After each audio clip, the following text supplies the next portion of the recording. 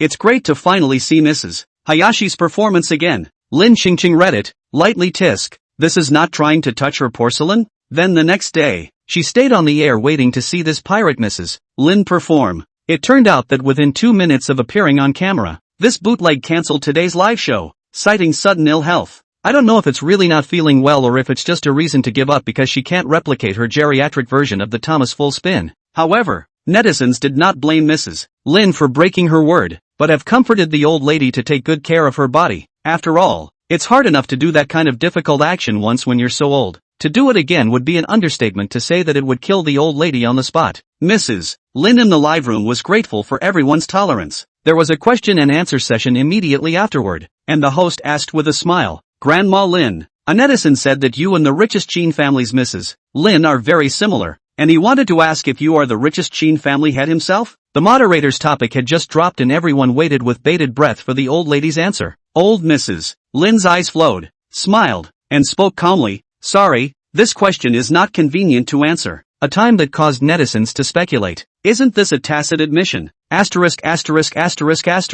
What an honor, to see the richest man in the family give us a show. So she's the old lady of the Qin family. She looks so nice. She doesn't have any attitude at all. The program ended, and the topic of Mrs. Lin being the richest member of the Qin family also rushed to the hot search, while a whole lot of enterprises approached Mrs. Lin, saying that they wanted to endorse and cooperate with her, but in reality, they were just trying to curry favor with this old lady. Old Mrs. Lin is on fire all over the internet, but it's not Lin Qingqing herself. Moreover, Lin Qingqing herself now became even less like herself than a pirated version, causing her to be unable to appear in public and tell everyone that she was the true head of the Qin family. This further allows this pirate to exploit the situation. Lin Qingqing turned off her cell phone speechlessly. 1,000 calculations did not expect that she was on fire, and there were old ladies who came out to imitate her, which was also awesome. She was just wondering what to do about it for a bit when she received news of Elder Chen's big birthday. A birthday party tomorrow night? So sudden? It didn't even give her time to prepare, and it didn't seem like she really wanted to be invited.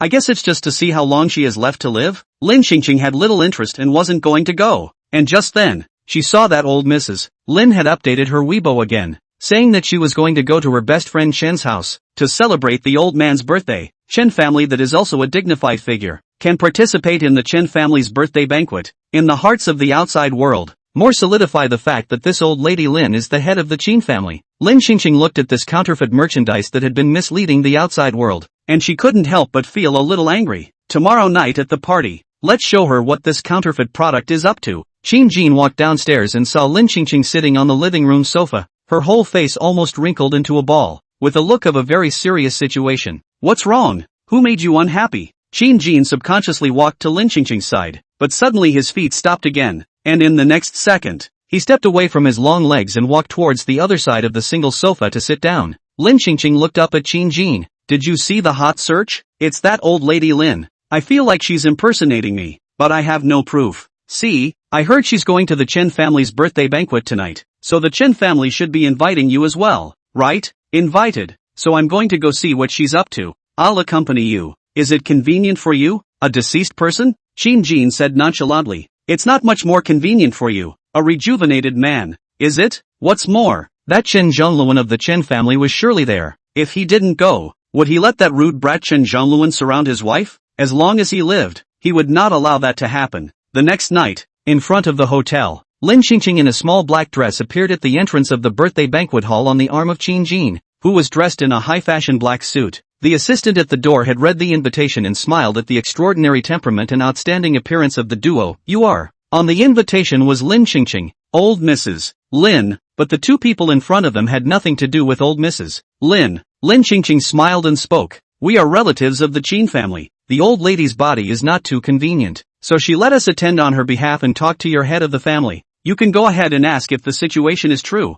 After the assistant had made the call to verify, he smiled and spoke with a low, bent head. The two of you are the nephew and niece of elder Lady Lin's cousin, right? Yes, that's right. Lin Qingqing nodded without changing her face. The assistant hurriedly made a pleased gesture, and Lin Qingqing and Xin Jin walked into the birthday banquet hall together. Xin Jin asked in a low voice with some incomprehension. I can understand attending the birthday banquet on behalf of the Qin family as relatives, but why nephews and nieces? Lin Qingqing patiently explained. I didn't know what to say, so I just made up a brother and sister off the top of my head. I can't say brother and sister. You look older than me. That would reveal the truth. No, who's brother and sister to her? Aren't they legally married? Xin Jin was silent for a moment and spoke. I'm not old. I'm only 23. Lin Qingqing lifted her chin and raised the corners of her mouth triumphantly, letting Xin Jin look at her face. But I look like 18. Okay, she does look younger. Xin Jin smiled helplessly. Okay, then let's start with brother. The two had just walked into the birthday banquet hall when a circle of people gathered in front of them on the left. Lin Qingqing took a closer look. It was the pirated old Mrs.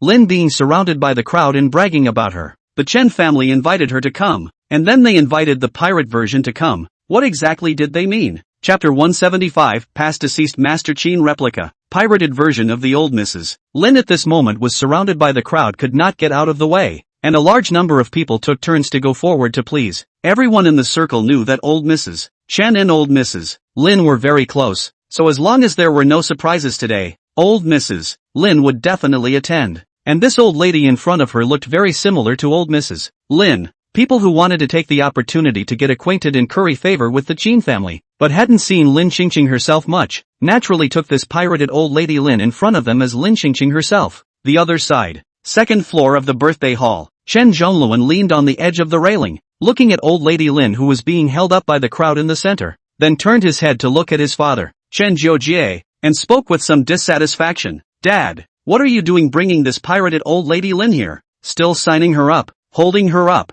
giving her traffic. She's almost in the ground. How much money can she make? With those resources to hold her up, you might as well hold me up. Chen Zhongluan still held a grudge from the last street dance competition, and his beef with old Mrs. Lin. After learning from his dad that the one who participated in the street dance competition with him was the old lady Lin from the richest Qin family, he hated this stinky old lady even more. Especially after the program of the street dance competition aired, the clip of him questioning the old lady was amplified and explored by netizens, so he was once again scolded. He was said to be disrespectful to the elderly, ill-mannered and uneducated. The last time he went to F continent to plant trees were all for nothing. The reputation immediately fell to the bottom again. The agent and assistant are anxious, so when he saw this bootleg, he was even more upset. I don't know what his father was thinking, but he wanted to praise this old woman. Chen Jiujie looked at his indisputable son. What do you know? This is a money-making deal. You're a money-losing deal. Can it be the same? Chen Zhongluan immediately turned ugly. Who are you calling a money loser? How can anyone say that about their own son?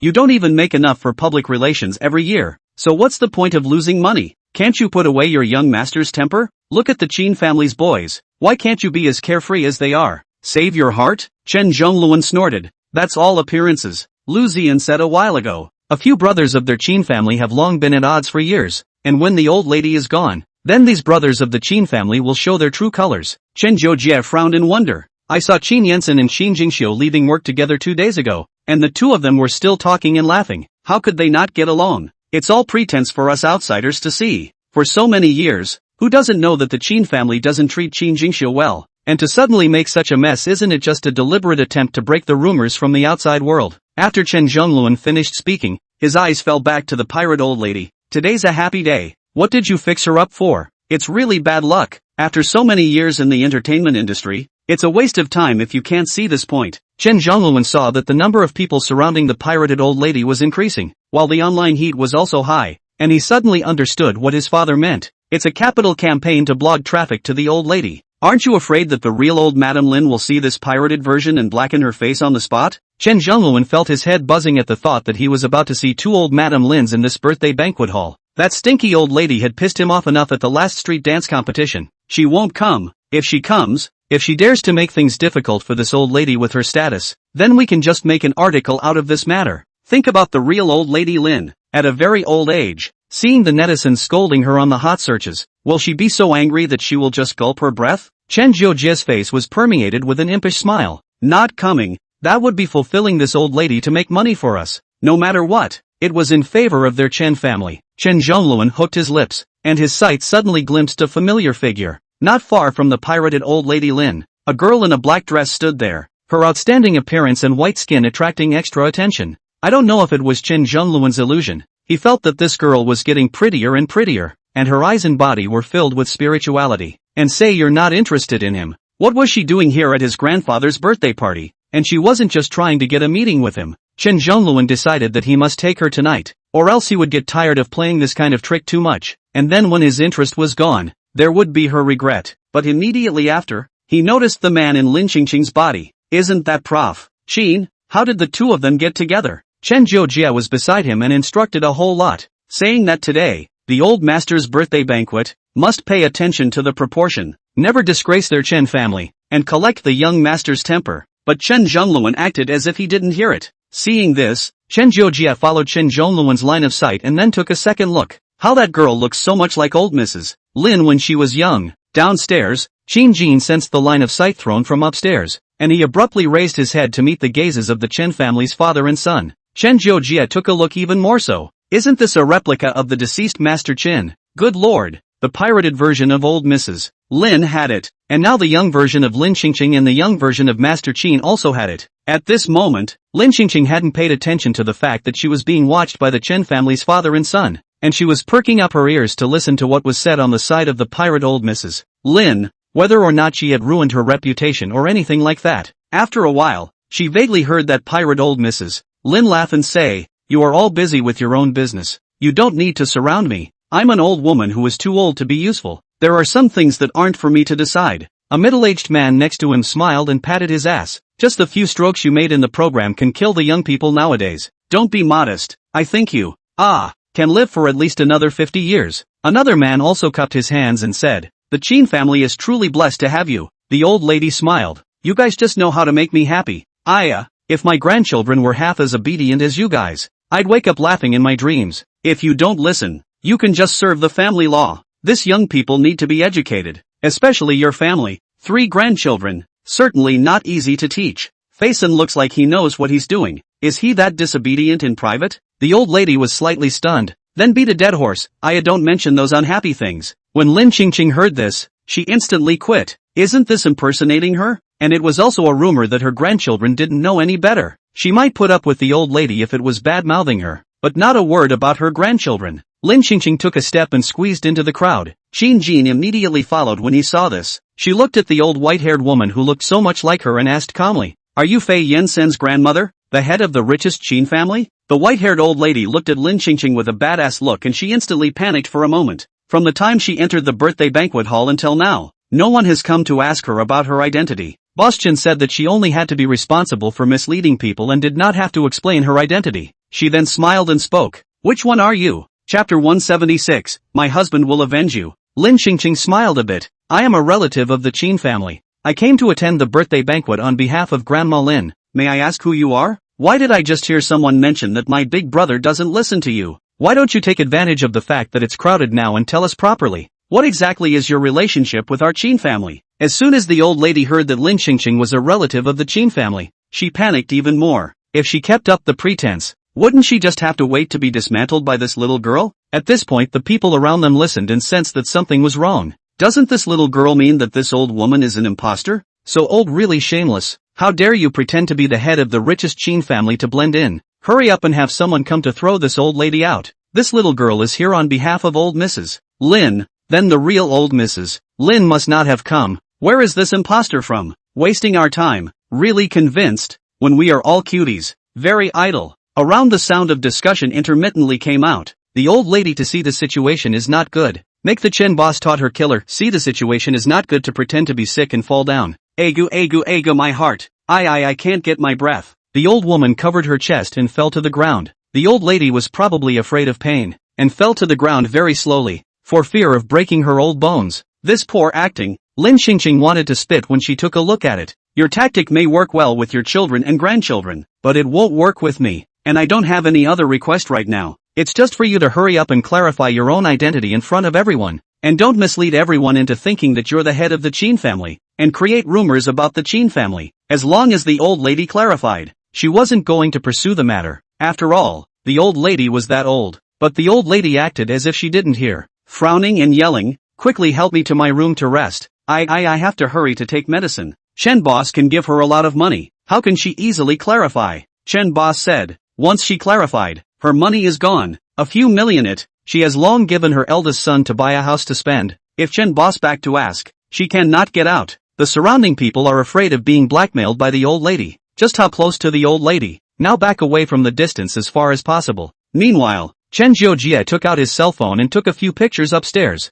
then had someone hurry to bring the old lady to the room. Chen Jiujie looked at the girl in the photo, the corner of his lips slightly hooked. Qin family relatives? I have never heard of the Qin family and look so much like the old lady Lin's relatives. Think of the beginning. I heard that the old man Qin in order to the old lady Lin. That is all the Qin family can give. All to the old lady Lin. And now look at the front of the girl's posture and the strength of the temper. It is no wonder that the old man Qin will be planted in the hands of the old lady Lin. If she wasn't a member of Qin's family, he would have wanted to consider making the other party Chen Zhongluan's little stepmother. It does have a bit of capital to make a man's heart skip a beat. Downstairs, Lin Xingqing wanted to stop the old lady who was being taken away, but her arm was pulled, and her eyes followed the hand on her arm and saw Qin Jin's face. Lin Xingqing was already dying of anger from this old lady. How could there be such an annoying old lady? She was so old. How could she still do such a nasty thing as pretending to be someone else? She turned her head to Qin Jin and frowned. What are you stopping me for? She was impersonating me just now and rumored about our grandson.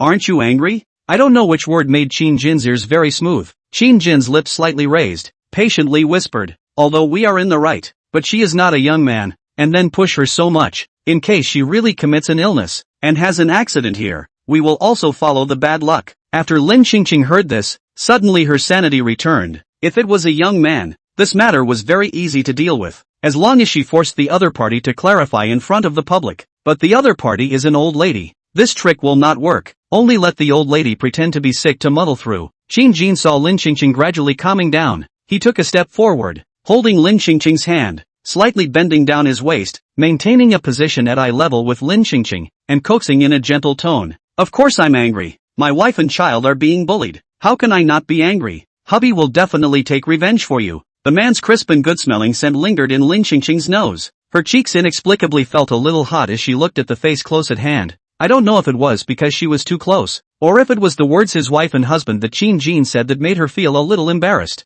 After all, she was still a little girl. She hadn't had a boyfriend or been married yet, and she had a handsome husband, and a bunch of children and grandchildren straight away. Moreover, this husband was still someone else's. Thinking of this, Lin Xingqing immediately came to her senses, and her heartbeat returned to its normal pace. She hurriedly shook off Qin Jin's hand and took half a step back. Then I'll find another way. Qin Jin lowered his head and watched as the warmth in his hand gradually disappeared. His fingertips moved slightly, then he clenched his hand tightly, raised his eyes to the girl who had pulled away from him, and tugged lightly at the corner of his mouth. I've got a good idea. After Qin Jin finished, he took out his cell phone and dialed a number. Upstairs, Chen Zhongluan was furious to the point of madness when he saw the scene. What's wrong with that Professor Qin? Why is he pulling his future girlfriend's hand? This will allow me to go downstairs, right? Chen Zhongluan looked at the old lady who had already been taken away. He looked at Chen Jiujie and asked. Just now when Lin Xingqing was looking for trouble with the old lady, he wanted to come downstairs, but Chen Jiujie was afraid that Chen Zhongluan would do something bad, so he didn't let Chen Zhongluan come downstairs. Go on. Getting Chen Jiujie's release, Chen Zhongluan hurried downstairs, not noticing that Chen Jiujie had sent the photo he had just taken to his assistant. Chen Jiujie, send it online.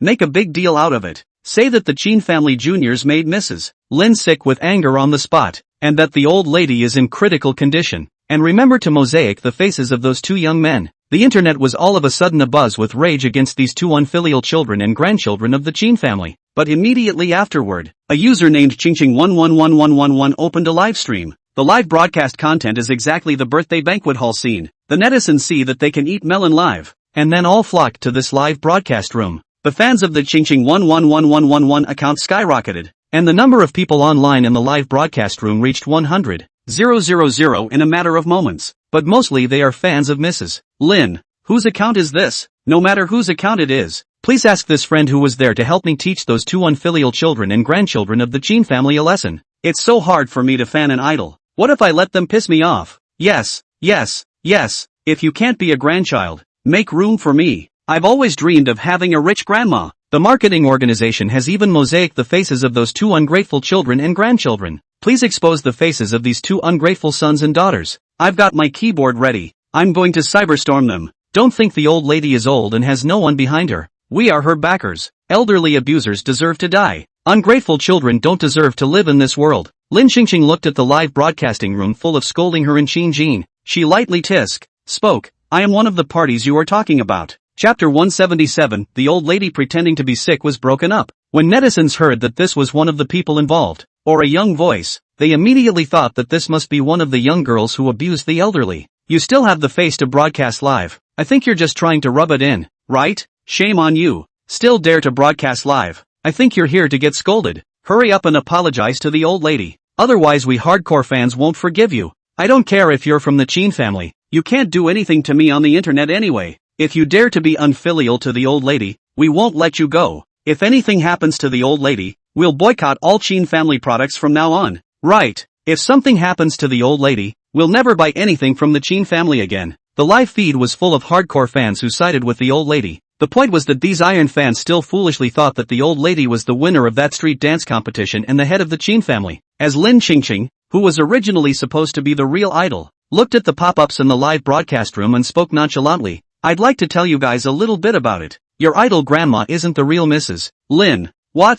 What do you mean it's not the real Mrs. Lin? Can't it be that she's still someone else's impersonator? How can that be? With these looks, the ability to dance, and the ability to attend the Chen family's birthday banquet. What proof do you have when you say she's not really the richest Chin family's old Mrs. Lin? Right. Show me the evidence if you can. Lin Xingqing slowly spoke. First of all, she has never dared to admit her identity to your faces, nor has she even danced in front of you. What kind of evidence is this? Not daring to admit their identity shows that they just want to keep a low profile and don't want to rely on the aura of the richest Chin family head. As for not dancing in front of us, you don't see how old the old lady is. How can she still perfectly replicate the difficult dance moves she did before? I think this relative of yours has ulterior motives, and has a grudge against the Chin family. Upstairs is right. What are you talking about? You said that old Mrs. Lin wasn't real, and now I'm wondering if you're a relative of the Chin family or not, and that you're actually the real imposter, aren't you? The old lady has been angered by you, and you still don't hurry to take her to the hospital, but you are still broadcasting live here to discredit the old lady's reputation. I think you just hate the Chin family, you just want the old lady to die, so you can divide up the old lady's inheritance. Don't be in a hurry. Sending to the hospital is definitely necessary. Lin Xingqing turned her head to look at the place at the entrance of the banquet hall and heard a rush of footsteps over there. She retracted her eyes and smiled slightly. After the old lady collapsed, we rushed to call the 120, and now that the first aiders are here, I'll immediately give you all a live broadcast of the old lady's current condition. The netizens were just about to put in another word that they would not let the old lady off the hook if she had anything to lose. As a result, when Lin Xingqing's cell phone camera disliked the old lady's restroom room, she and the first responders were all turned away, next to someone shouting through the closed door, "Old lady, the emergency doctor is here. Come out and let him take a look. Don't get hurt." The old lady's voice slowly came out. "I'm fine. You guys don't need to care about me. I've already taken the medicine and I'm much better. Rest a little longer and I'll be completely fine." The man knew that the old lady was an imposter, and didn't spoil the old lady. That won't do. If something really happens to you here, how will you let this hotel do business in the future? Someone beside me also chimed in. Yeah, you're a public figure now too. Don't make it difficult for others. If you're sick, open the door quickly and let the doctor in. Don't make it difficult for the hotel manager. The door is not open. The voices outside the door are not constant. The old lady can't keep hiding in the room and play dead, just when she is urged by the people outside the door to open the door. Chen Jiojie came. Chen Jiojie squeezed to the door of the old lady's room, looked at Lin Xingqing and the medical staff, smiled and relieved the old lady. The old lady has said that she's fine, so let's not waste public resources, and work hard for the medical staff to make a trip for nothing. You'd better hurry and go to those who are really in need of assistance. Lin Xingqing's hand holding the live cell phone was hanging down at her side. She raised her eyebrows and said, the old lady herself is not a doctor. How does she know if she is alright? Moreover, The internet is now saying that the old lady was infuriated by my brother and I. If there are any shortcomings, the netizens are saying that they won't let my brother and I off the hook. If the old lady doesn't come out today, we won't leave, because my brother and I are afraid of guilt, and we can't sleep well at night, and we're afraid of retaliation from the netizens, so we won't dare to go out of the door in the future. Chen Jiujie looked at this girl who looked like the very old lady Lin when she was young. The corner of his mouth slowly hooked up a smile. This little girl was sharp-tongued and unforgiving, but quite a temper and personality. At this moment, Qin Jin suddenly took a step away from Lin Qingqing and walked in front of her, just blocking Chen Jiujie's line of sight, and his tall figure also blocked Lin Qingqing's petite body tightly behind him. Qin Jin looked at Chen Jiujie indifferently. If you keep talking nonsense, I can kick you and the door in together. Just now, if Lin Qingqing hadn't told him not to move, the door would have opened when the old lady refused to open it. Chen Jiujie, why are you a young man with no manners? I don't know if it was because this young man in front of him was a bit taller than him, or because this young man looked like the deceased old man Qin, or because this young man's eyebrows were deep and brought with them a bit of a stern aura, causing Chen Jiujie to gulp in a bit of panic. He looked at the expression on the lad's face, and suddenly had the feeling that the lad would actually kick him in public, and with the illusion that the old man was kicking the unintelligent junior. That's not true, he's the elder. But Chen Jiujie looked at Qin Jin's eyes and froze. He didn't dare to retort. How humiliating it would be to be kicked in his own territory, or being kicked by a junior. One would have to be humiliated for the rest of one's life. So he hurriedly called for security to protect him. The netizens in the live broadcast room were all confused as they watched this farce. Why do you feel that the old lady doesn't dare to come out? Can't it be that the old lady really has a problem? I don't think so. The old lady may really be fine, just want to rest. Do not let others disturb. These two juniors in the end do not know the etiquette. Still do not go. Really do not make the old lady angry to death. Do not give up. It was useless for the security guards to protect them, and soon the Qin family's bodyguards also walked in from outside, forcing Chen Jiujie and the security guards to pull them away, and the door was opened by the hotel manager with a key. Paramedics are afraid of missing the golden time of first aid, rushed into the old lady for a simple first aid check, but the old lady struggled and did not cooperate. She was not sick and had not taken any medication at all. Wouldn't this examination reveal everything? This is not difficult for the paramedics. With the help of the Qin family bodyguards next to them, the old lady was quickly brought under control, and after the paramedics conducted a simple check, they spoke in wonder. The old lady is simply fine. Chapter 178. I'm not your great-uncle. I'm your great-grandfather. Lin Qingqing pretended not to understand and asked again. What do you mean? Is it not sick at all? The paramedic looked at Lin Qingqing and spoke in a serious manner. There is no problem in the preliminary check. Even the body looks stronger than some young people, but if you are not assured, you can go to the hospital again for a comprehensive test. The people at the scene were not much shocked by the paramedic's remark. Instead, the internet was stunned. Didn't you say that the old lady was infuriated and her life was at stake? How is it that there is nothing wrong at all, and it is still stronger than even the young people? So is the old lady not pretending to be sick? Isn't this just fooling us netizens? It's too much. Why am I kind of starting to feel that live this girl is really talking now? I kind of feel now that this girl dares to broadcast live, as if she still has some backbone. It's over. It feels like I'm going to be punched in the face. Lin Qingqing's eyes curved as she looked at the old lady and smiled. So you are pretending to be sick. Since you are fine, then you should solemnly introduce yourself in front of everyone, right? We all want to know who you are. Are you the richest Qin family's Mrs. Lin? Did you win the street dance competition? Or maybe it's okay to take out your trophy and show it to everyone. Lin Qingqing's aggressive words instantly made the old lady somewhat at a loss for words. The netizens in the live broadcast room also all concentrated on listening to this crucial moment. The old lady hurriedly retorted, I didn't pretend to be sick. I was really unwell just now. Even if you don't respect me as an old lady, you still bring people to disturb my rest. I think you want to be angry with me, don't you? Lin Qingqing skimmed her lips. How strange. You can say so many things. Why are you just not answering my question positively? You're not being vain, are you? It's a simple matter. As long as you answer my question, I'll leave. The old lady was dead set against admitting that she had recently made a lot of money and tasted a lot of sweetness by posing as the real Mrs. Lin, and at the age of 75 again, experiencing the thrill of making a name for herself, she was more than willing to give up on it all. The old lady continued to be tough-talking. Please stop being unreasonable here and hurry to get security to kick this troublemaker out. I want to rest. Then look at this trophy. Is it the trophy you won in the street dance competition?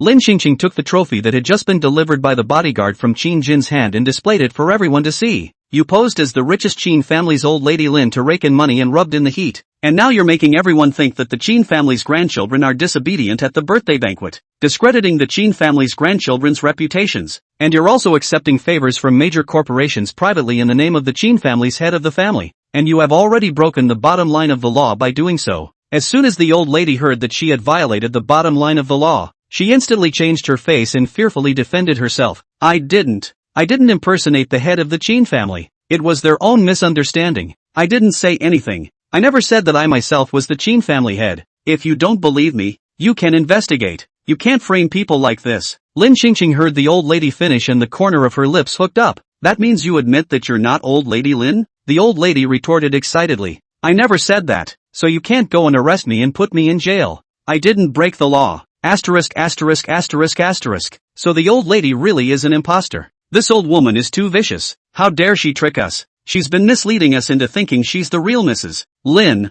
but it turns out she's just trying to rub it in. What the hell? You don't want your old face anymore, do you? In that case, we were the ones who misjudged those two young men just now. It turns out that these two young men are the real Qin family members, who came to justice to dismantle the old lady's lies, but it turned out that we misunderstood them, so I'm really sorry. Asterisk asterisk asterisk asterisk. It's mainly the person who posted it who brought the tempo. I really didn't realize that the original truth was like this. I want to apologize for what I just said. I'm sorry. What do these two young men look like? From now on I'm not going to fan the old lady. I'm going to get high on you too. Look at you too. You must be handsome and beautiful. Can you turn the camera around so we can see you too? We don't want to see this deceitful old lady anymore. Lin Qingqing was hitting the external camera from the start of the live broadcast. She was worried that if someone knew she was live streaming, the old lady wouldn't be sure to tell the truth. So she didn't hold her phone up brightly, and the screen of the live broadcast was sky high, light and dark. But fortunately the netizens, with their strong eating mentality, did not have the side effect of confusion. Lin Qingqing didn't want to show her face either. She and Xin Jin should just keep a low profile in this particular situation.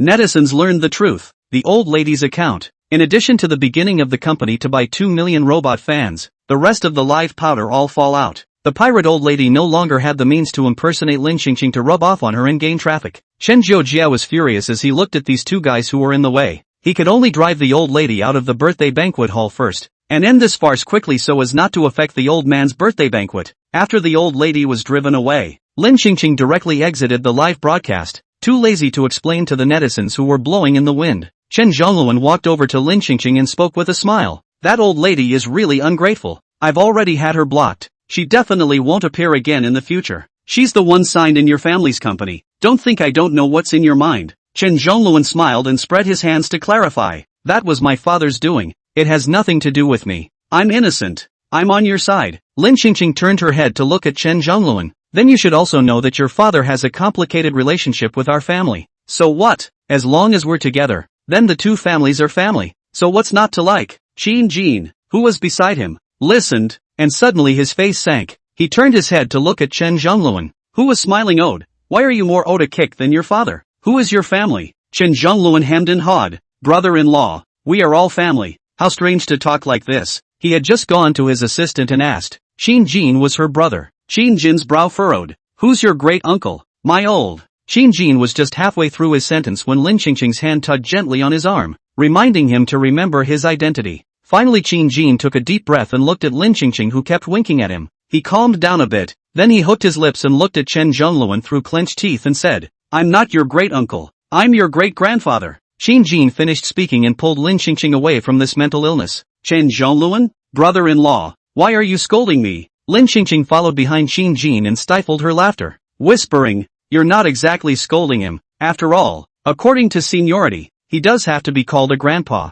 Xin Jin stopped walking and turned to look at Lin Qingqing. When you see him in the future, stay away from him. I always feel that he doesn't have good intentions. Chapter 179, Xin he lost his connection. Lin Qingqing smiled. You're not jealous, are you? Xin Jin raised his hand and tapped Lin Qingqing's forehead not too gently, with a frank smile in his eyes. Needless to say, his own wife. Can he not be jealous? Lin Qingqing sheepishly lowered her head and rubbed it. Why did she always feel like she was stealing? And whenever Xin Jin locked eyes with her, her heart would beat faster uncontrollably and she didn't know why. Can it be that she likes Xin Jin? But the two of them clearly haven't met a few times, which is outrageous. Or maybe it's just that she automatically puts on a bit of a filter when she sees a cute guy? Lin Qingqing no longer thought about these has-beens and changed the topic. Let's go back. Originally, they were just running to that pirate old lady Lin today, and now that the old lady has been ousted and banned, there's nothing for them to do. Just as Lin Qingqing's words fell, Chen Zhongluan's voice came from behind them in a ghostly manner. Don't be in a hurry to leave. You haven't eaten anything yet, right? Let's eat something together. Lin Qingqing glanced at Chen Zhongluan.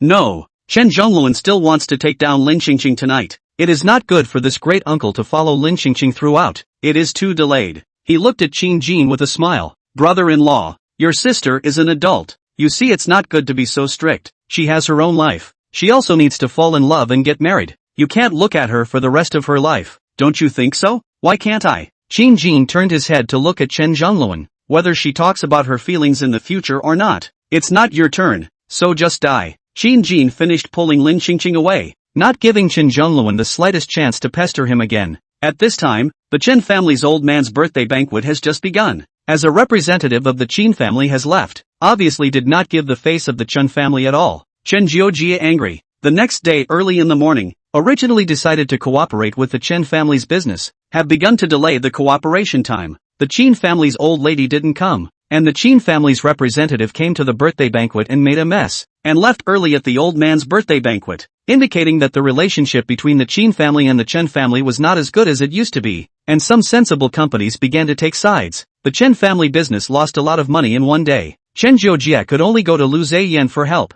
When Qin Jingxiu learned of this, he directly posted the evidence of Chen Jiojie signing the old lady and packaging the old lady to imitate her grandmother, and also matched it with Chen Zhongluan's past black materials. Holy, Chen Zhongluan is actually the young master of the Chen family. No wonder it looks like the young master is so sick day after day. No wonder he's always playing a big game. He's always upset about this and that. Even in the last street dance competition, he didn't even respect an old lady. Don't they have any old people in their family? They don't know how to respect the elderly. The Chen family will sooner or later be defeated by these two masters. Netizens crusade against this deceptive behavior of Chen Jiojie, and the Chen family was instantly infamous and their stock dropped. Chen Zhongluan's social account has also been a large number of fans off the powder, even if there is a filter, but also cannot hold so much black material torment, and now only a little bit of true love fans are still hard to hold on. Chen Zhongluan did not worry about anything else after reading it, but he was worried about one thing in his heart. All these things will be solved by his family, and the powder off will still rise later. He is now worried about what Lin Qingqing will think when she sees this hot search. Will she think that he is not a good person? Originally, his great-uncle didn't treat him well. He hurriedly sent a message to Lin Qingqing to explain. Those are all nonsense on the internet. They are all rumors. Don't believe them, and I've never bullied an old lady. I especially like to respect the elderly, and I also especially like Grandma Lin. That's all a problem with the program's editing. After Lin Qingqing read the content of the message from this unfamiliar number, coupled with the beautiful cell phone number that looked like it was worth a lot of money, she guessed that the other party must be Chen Zhongluan. If she hadn't been the old lady in question, she might have hesitated to believe it, but now she couldn't believe a bit of it. Lin Qingqing directly sent Chen Zhongluan's number into the small black room. Not wasting time with Chen Zhongluan, she then went out of her room and prepared to go to dinner, but as she walked to the corner of the stairs on the second floor, she heard Qin Hazen's voice on the phone. Where in the world did that dead kid run off to? Not coming home for so many days, not picking up the phone, and not replying to messages. I'm afraid that something has happened to him. I haven't told Mom yet. I'm afraid she'll worry. And this brat doesn't know to save us the trouble. Most likely he's out there getting into trouble and doesn't dare to come back. Ugh. I don't know who I've beaten up this time. Or which girl I've wrecked. Just him? What good can he do? You're not kidding. If he's going to do something good, then I'll call him Dad. Xin Haishan had just finished speaking angrily when Lin Qingqing's voice suddenly came from behind him. Your father and I won't agree. Xin Hazen's spine stiffened, and when he turned around and saw that it was really Lin Qingqing, he immediately hung up the phone and spoke smilingly. Mom, why are you walking without making a sound? Lin Qingqing didn't bother wasting time as she asked worriedly. Xin, he can't be found? Xin Haishan still wants to struggle one last time. No, I heard it all. Honestly, indeed can't find, can't contact. Alright Mom, you don't worry. He's so grown up, it will be fine, not to mention that he's a member of our Qin family. The people outside will give him face anyhow. Lin Qingqing frowned. She had been too busy lately and hadn't been paying attention to Qinhe. How could a good person suddenly be out of contact? She hurriedly took out her cell phone to call Qinhe, and the sound coming from the receiver was a mechanical sound of busy sounds. WeChat video and messages all did not respond. Lin Qingqing really started to get anxious. He's that grumpy character who strikes at the drop of a hat. Shouldn't something really happen, right? Hae-san spoke angrily, such a big person still running away from home. So capricious as always. Song, who happened to be coming downstairs, heard it and quickly asked worriedly, my brother ran away from home? Why? Although her brother usually bullied her most of the time, but it was also her own brother. And last time he also helped her out. Such a brother is actually not too bad. Hae-shan glanced at Song. Children don't interrupt when adults are talking. Seeing this, Lin Qingqing educated Hae-san. Be gentle with Song. Why are you scolding such a beautiful and lovely girl? Hae-shan tugged at the corner of his mouth. I'm afraid she'll add to the chaos. Every child has its own unique ability and value. You can't deny the child from your point of view and discourage the child's motivation and goodwill. You should respect the child's expression. Maybe Song can really help. Song looked at Lin Qingqing with admiration and fondness in his eyes. Look at Grandma. She's a much better father than she is. Lin Qingqing looked at Song and asked, Song, where do you think your brother will go? Song thought for a while. I saw a while ago that he was always distracted. Every time you guys sat together to talk about things, he went back to his room to stay alone. I doubt it. Does he feel that he's isolated from this family? Chapter 180, Shin Hyuk's reverse attack. Don't be ridiculous. Your brother, he's not that fragile and sensitive. Besides, how could a big old man leave home because he was isolated? Hae-san didn't believe it. Song bristled. How would you feel if my mom took my brother and I and isolated you? Would you not be vulnerable and sensitive? Would you be as unfeeling as you are now? Like a big old man? Hae-san, there's no need for Yang Chun to isolate him with a child. Just Yang Chun alone ignoring him. He'll break defense. Hae-san looked at the ceiling and looked at the floor. That what? It's normal for people to be vulnerable and sensitive at times. Lin Qingqing fell into deep thought when she heard Song's words. Will Chin leave home because of this? He didn't seem like he valued relationships that much, but it's also possible that she doesn't know Kin enough. Song thought for a moment and continued. I think he should have gone to quite a faraway place, either abroad or traveling around. That person of his, he doesn't like to share anything with others. Once he has something on his mind, he will look for a faraway place to have some fun, and the more he's in a bad mood, the more he likes to pretend that he's happy and doesn't care. Lin Qingqing got it. It's just tough talk. Hae-san waved his hand. You can pull down. You do not understand your brother. His straight temper. See who is not happy to see who will beat.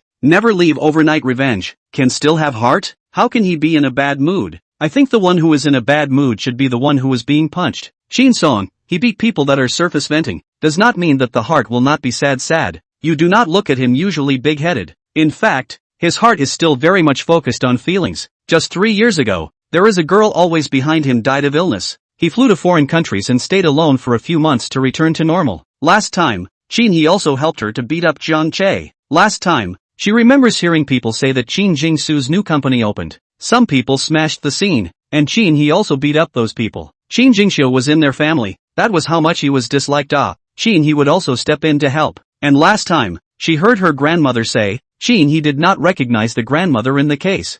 Su to take good care of the grandmother, righteously stood beside the grandmother, to teach a female classmate looking for trouble. The grandmother said that she did not know. He also called to threaten the family of that female classmate. So that female classmate's honest. Otherwise the grandmother came back to such a long time. That female classmate may have been unable to resist to come out to find the grandmother. The woman may not be able to hold out and find trouble with her grandmother for a long time. There was also Qin Yensen. He did always hang on to Muii and poke Qin Yensen where it hurts. But Song felt that he was only doing this to make Qin Yensen come to his senses earlier, and then remind him not to make such a mistake again. So Qin Hyuk was just a bit and unpleasant with his mouth, and in his heart, he still cared about them as family. Hae-shan recalled, how come I didn't know about this? 3 years ago? Didn't he say he went to start a business?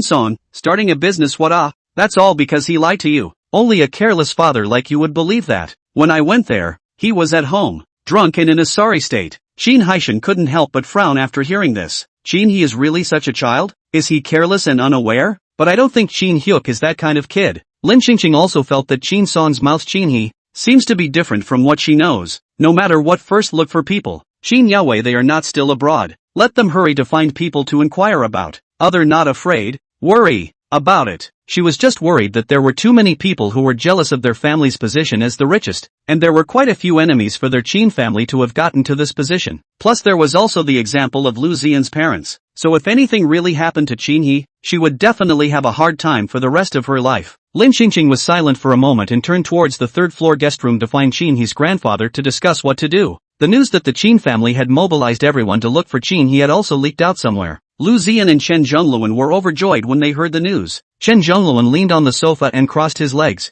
Like a grandpa, Qin He is probably not coming back. Lu Ziyan picked up the teacup in front of him and took a sip. How so? At this time people lost. Think about it. It must be a man-made accident. The Qin family brothers do not disagree in not a day or two. When the time comes, we'll just sit back and wait to divide up the Qin family's fortune. Do you think Qin He's disappearance is the work of Qin Yansen or Qin Jingxiu? Chen Zhongluan casually pulled off the flower bones of the potted plant next to him. What else? The old lady of the Qin family has been using her physical inconvenience to not show up. She must be hanging on to her last breath. At this time, it's the time when the fight is at its peak. So if there can be one less competitor, there will be one less competitor. Lu Ziyan looked at Chen Zhongluan's cheap hand. Can you speak without pulling flowers? I have this potted plant or almost let you grip bald. This is also in my place. Change into any place outside. You have to have one more black material. Just a pot of broken flowers. Look at your heartache. How much is it? I'll compensate you for 100 pots. Chen Zhongluan's expression was relaxed and unconcerned. Lu Ziyan blanked him and turned to say,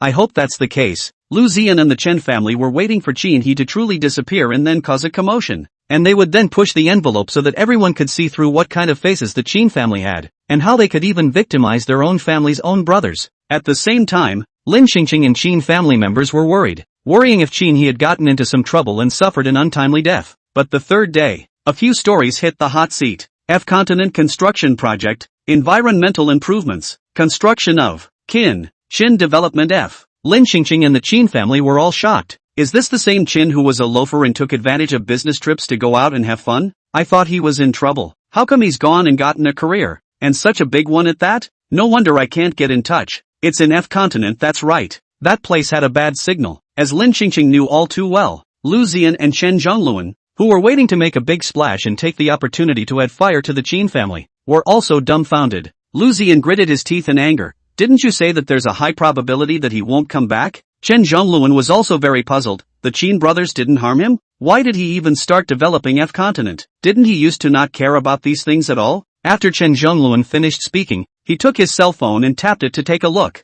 bouncing up in shock. The Qin family's stock price has been rising. Originally wanted to wait to see the Qin family finished, but now Qin He made this whole mess, making everyone unexpected. And at this time, Qin He, who was in Fsu, looked at the hot search on his cell phone in favor of the Qin family and smugly hooked his lips. Doesn't grandma just love kids who know what they're doing and are capable? That's why grandma goes to Qin Jingxiu and Qin Yansen when she needs something. Now he's capable and understanding too. Grandma will be proud and happy for him when she sees the hot search at home, right? Next time grandma has something to do, she can ask him to join her. Chapter 181, Qin He finally came out with a handful of good fortune. The black undershirt clung to the man's sturdy back muscles, and under the hot sun, the undershirt dipped out a trace of dark marks, and sweat kept slipping down his neck. So Qin He picked up the towel that was resting on the car window and casually wiped it off. The long legs wrapped in black work pants stepped away. He walked to the end of the small hill, narrowed his eyes, looked at the construction site below, raised his hand and brought the walkie-talkie close to his lips. Tell the people in Area A, the works of the school and the living place over there must be fast, and the quality must be good. And if I test the quality to be unqualified, all of them will have to be rebuilt for me. When his grandmother came here, she told him that the children over here are quite poor, many of them can't go to school, and many mothers live with their children in dilapidated houses, and it's difficult to eat. This side is the border, in a place where no one cares, so no one will know if someone dies here. Plus this side of the climate is unpredictable and unsuitable for development. After a long time, this place becomes a wasteland. Only a few locals, because of the poverty and can't leave their own homes, will always stay here to live. Grandma said that when she was done with what she had to do and the next time she came back, she would find a way to help them. He didn't care at the time. 1. Because he wasn't sure if the young girl was his grandmother or not. And 2. Because he felt that there were so many poor people in the world. Where could he help them all? He was too lazy to waste time caring. But now, he thought maybe he could do grandma a favor and show her in the process that he wasn't incapable and Qin Hyuk had just lowered his hand holding the walkie-talkie when a young force gently poked the back of his hand every now and then. What is this? What is this? The soft and sticky voice blew into Qin He's ears along with a wisp of wind. Qin He lowered his head and saw a little girl who was only up to his thighs in height,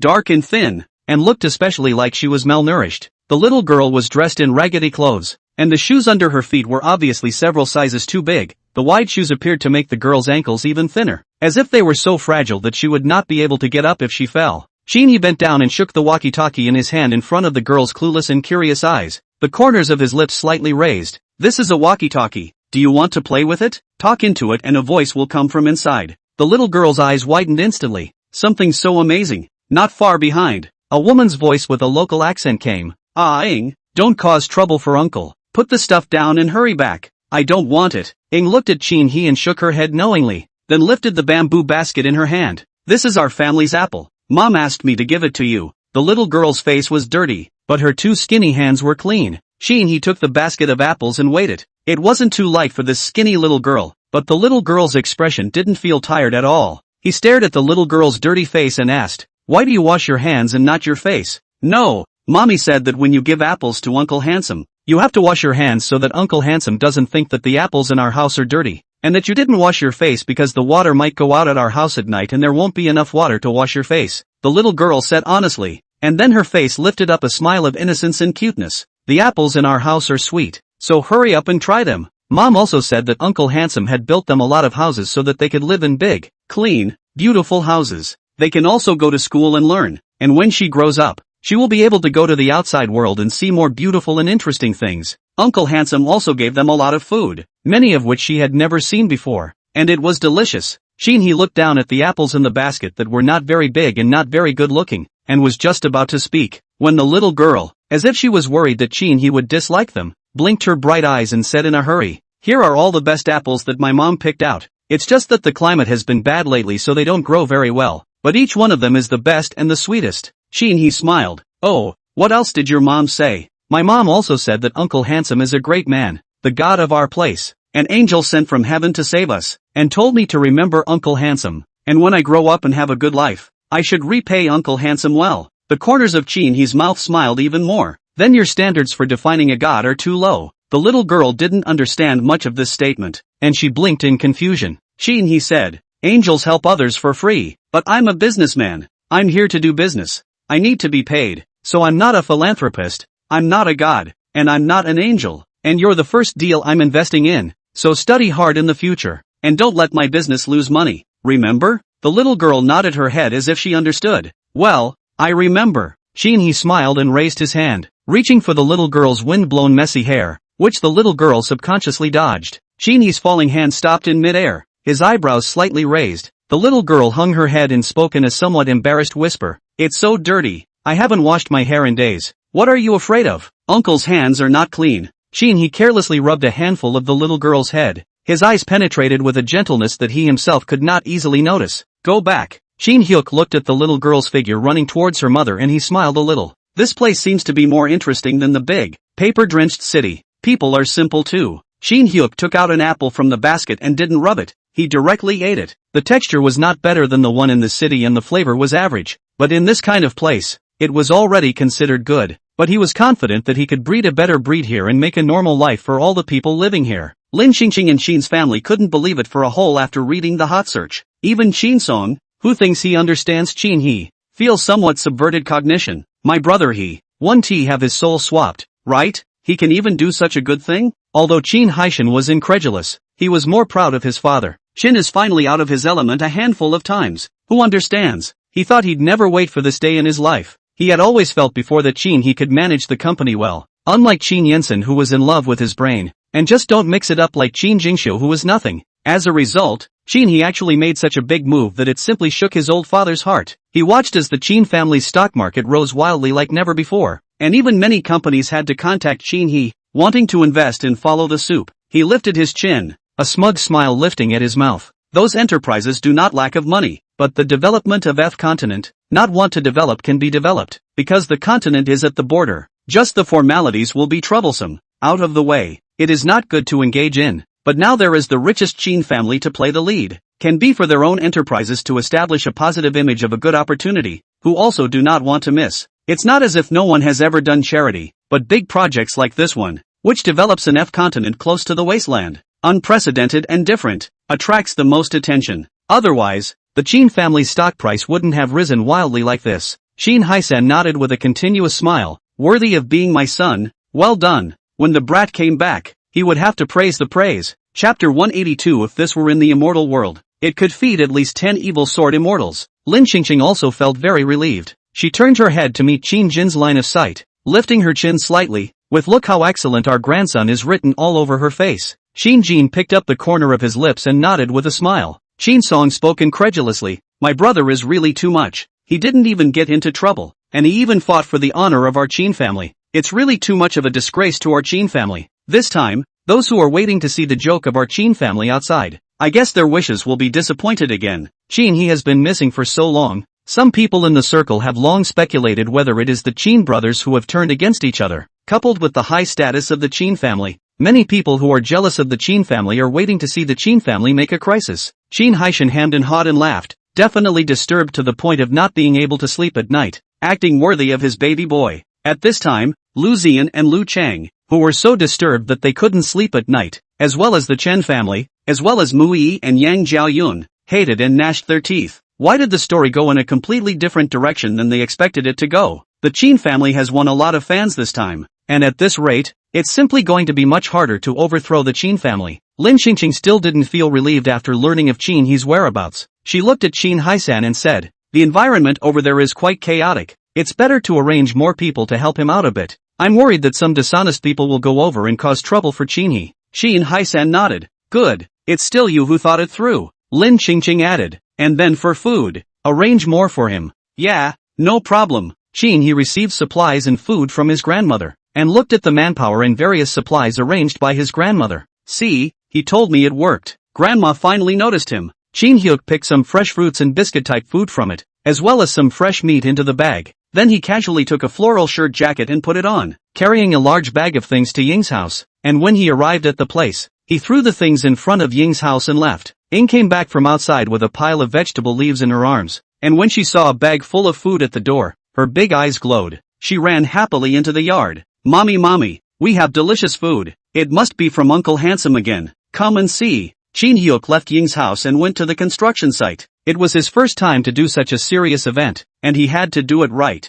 supervising the work himself, not making any mistakes and letting his grandmother's expectations of him fall through. He didn't care, despite being burned by the hot sun. All he wanted in his heart right now was for his grandmother to see what he could do and for the kids here to have a normal life as soon as possible. The other side. Qin Jingqiu and Qin Yensen liked and retweeted the news about Qin He and expressed that they would fully support Qin He, and it was even on the hot search. The Qin brothers have turned each other a little open. It turned out to be the title party. The whole content is to praise the feelings of the three brothers. Even the netizens look at them have said that they are touched. The Qin brothers are also too good at bonding. If I had a family that was so supportive, I'd probably die of happiness. Who the hell is rumoring that the Qin brothers don't get along? This is obviously a super good relationship, right? There must be someone who is jealous of their Qin family, so they are deliberately spreading rumors. Perhaps this is all superficial, for the company deliberately pretending out to us to see it? After all, for so many years, the three of them almost seldom appear in the same frame.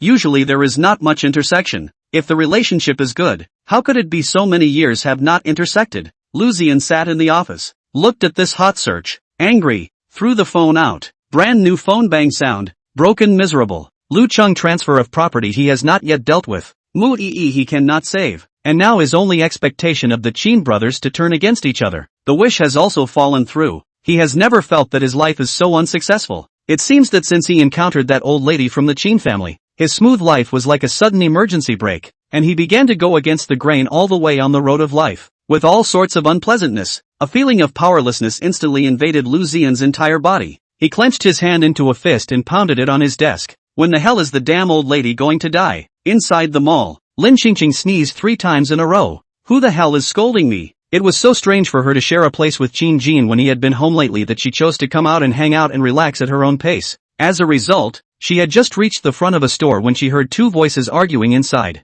Although I'm not as good as you marrying into the Qin family, I'm still better than you marrying into the Qin family and being forced by your husband to break up your family. You must have had a hard time marrying into the Qin family all these years, right? I also heard that your son, so many years mixed nothing, and finally had no choice but to return to the Qin family as a small staff. Alas, if I were you people live so bad, might as well head to death. Another voice laughed coldly. You want to marry into the Qin family, but it's a pity that the 3 brothers of the Qin family still can't even look at you?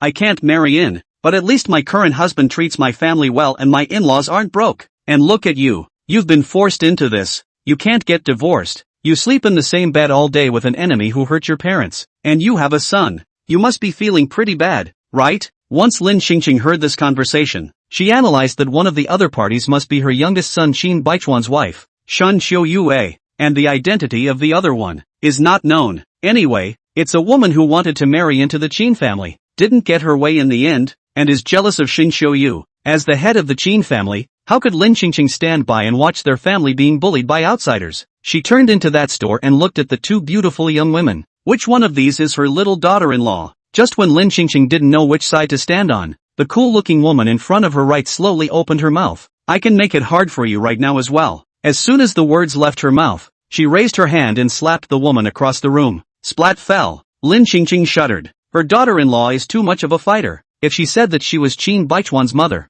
would Shen Xiuyu turn around and send her another 10 slaps of the descending dragon on the spot? After Shen Xiuyu finished her slap, she immediately turned her head, and her eyes, which were clear and cold with a stern resentment, fell on Lin Xingqing. Lin Xingqing, this is the eyes of how much resentment has been accumulated. It's too scary. If it's in the immortal world, it can feed at least 10 evil sword immortals. The weak-hearted Lin Xingqing hurriedly covered her face with both hands. If you hit her, you can't hit me. I am just passing by. If Qin Baichuan hadn't wronged Shen Xiuyu, Lin Xingqing wouldn't have been so vain at all. It's all Qin Baichuan's fault. She's an old mother who's been implicated. Chapter 183, Crazy, Crazy, All Crazy. Shen Xiuyu was just about to retract her eyes, and immediately afterward, she suddenly paused. How does this girl look so much like her mother-in-law when she was young? It's probably just a coincidence. Shen Xiuyu didn't care and turned her head to continue looking at Wu Xiaoxiai who was standing across from her. Today is just a small lesson. Next time you mess with me, I definitely won't let you off like I did today.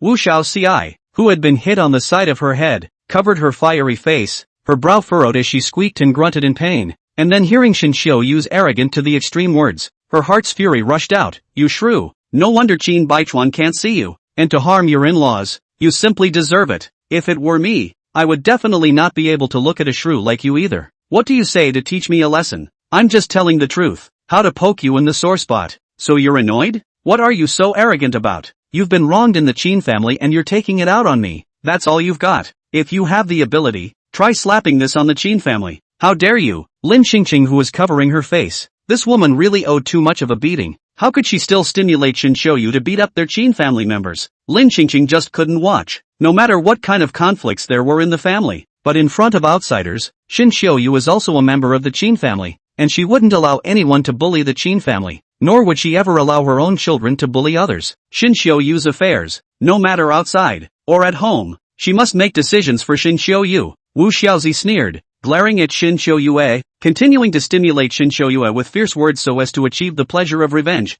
You don't dare, right? You don't even dare to touch the Qin family's fingers, right? You can only live your life in the house of the enemy who hurt your whole family. And your son, the son born of a loser, will only be a loser for the rest of his life? He can only work in the small department of the Qin group for the rest of his life. The resentment in Shen Xiuyu's eyes increased. Aren't you only able to return my slap with your lips and mock me for not daring to touch the Qin family? Aren't you still the same, not even daring to fight back when you're beaten? You are also enough of a loser. Shen Xiuyu is the Qin family's daughter-in-law, and Wu Xiaozi is crazy to fight back. Although Shen Xiuyu and Qin Baichuan's husband and wife are not in good terms, but she is always an outsider. If Shen Xiuyu topped a red slap face on the hot search, the Qin family will certainly not be inactive, allowing outsiders to bully to the top of their Qin family's head. And their Qin family's face was thrown to the ground and rubbed. Wu Xiaozi was going crazy with anger in her heart, but her sanity was still intact. However, her nest egg was pierced by someone, inevitably left her some broken defense. She covered her face and roared loudly.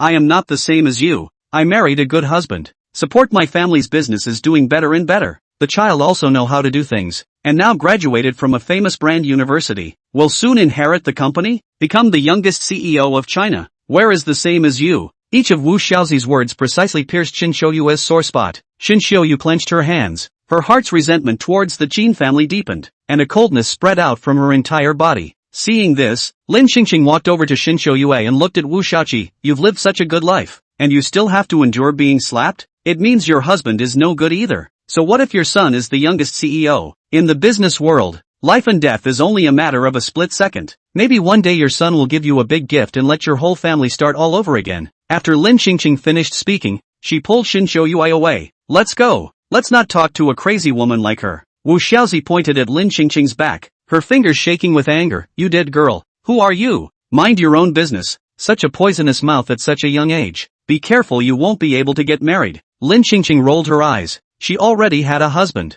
albeit someone else's. Walking outside the store, Lin Qingqing slowed down her steps, loosened her grip on Shin Shoyue's hand, and looked back at Shin Shoyue's expression. Shin Shoyue's face still didn't look too good, staring at her in a gloomy and ghostly manner. Who are you? Lin Qingqing laughed a little, and opened her mouth with a super strong desire for survival. I am a relative of the Qin family, a very distant kind of relative. The kind of distant relative who can't even take a turn at executing the 9 clans. Outside. It's better to avoid conflict for now and wait until you get home. Why haven't I seen you before? So it's a distant relative. Are you okay? No, I just can't see that woman bothering you. I don't need you to look the other way. I can take care of it myself. I don't need you to meddle. Shin Shoyu was not grateful to her because the Qin family owed her too much, and it was simply impossible for this small favor to make her let go of the resentment in her heart. Lin Qingqing looked at Shin Shoyue's departing figure and opened her mouth, wanting to say something, but she didn't know what to say. It's better to wait for this brat Qin Baichuan to come back and ask Qin Baichuan properly. F continent. Qin he found a place with a good signal and received a message from his grandmother. He first went back to his grandmother and told her not to worry, and then he saw the trend of the Qin family stock market continuing to soar, and for the first time in his life, his sense of accomplishment was so full. Grandma would be so proud of him, and his stinking father, who had previously said that he was nothing and told him to never come back if he walked out of the Qin family home. Results now. He tapped on the voice sent by Qin Haisan. Baby son, let dad know when you're coming back, and dad will personally go pick you up. He. That tone intimate. Also baby son. Qin Hyuk held down the voice in one word and said, you're also too disgusting. I'm going to throw up my lunch. You'd better be more normal. He then leaned over the edge of the hotel balcony and scanned the rest of the messages. He raised an eyebrow at the news that Qin Yensen and Qin Jingxiu fully supported him. Are they both off their meds? You're actually starting to fully support him? It's really more outrageous than the sun coming out of the west. And at this point in time, the Qin family was already on the verge of becoming a pot of porridge. The day after tomorrow was Lin Qingqing's 81st birthday, and Qin Yaowei returned early with his eldest daughter-in-law and Qin Baichuan. Seeing Lin Qingqing, who was as young as 18, was filled with disbelief. The handbag in Qin Yaowei's hand fell out of his hand and dropped to the ground. He narrowed his eyes and spoke with trembling lips. Wife, is it because I've been in the lab for a long time that my eyes are not working well? How come I see my mom at 18? Song Xiaoyun helplessly spat. How the eyes are not good, but also comes with a beautiful face grinding effect.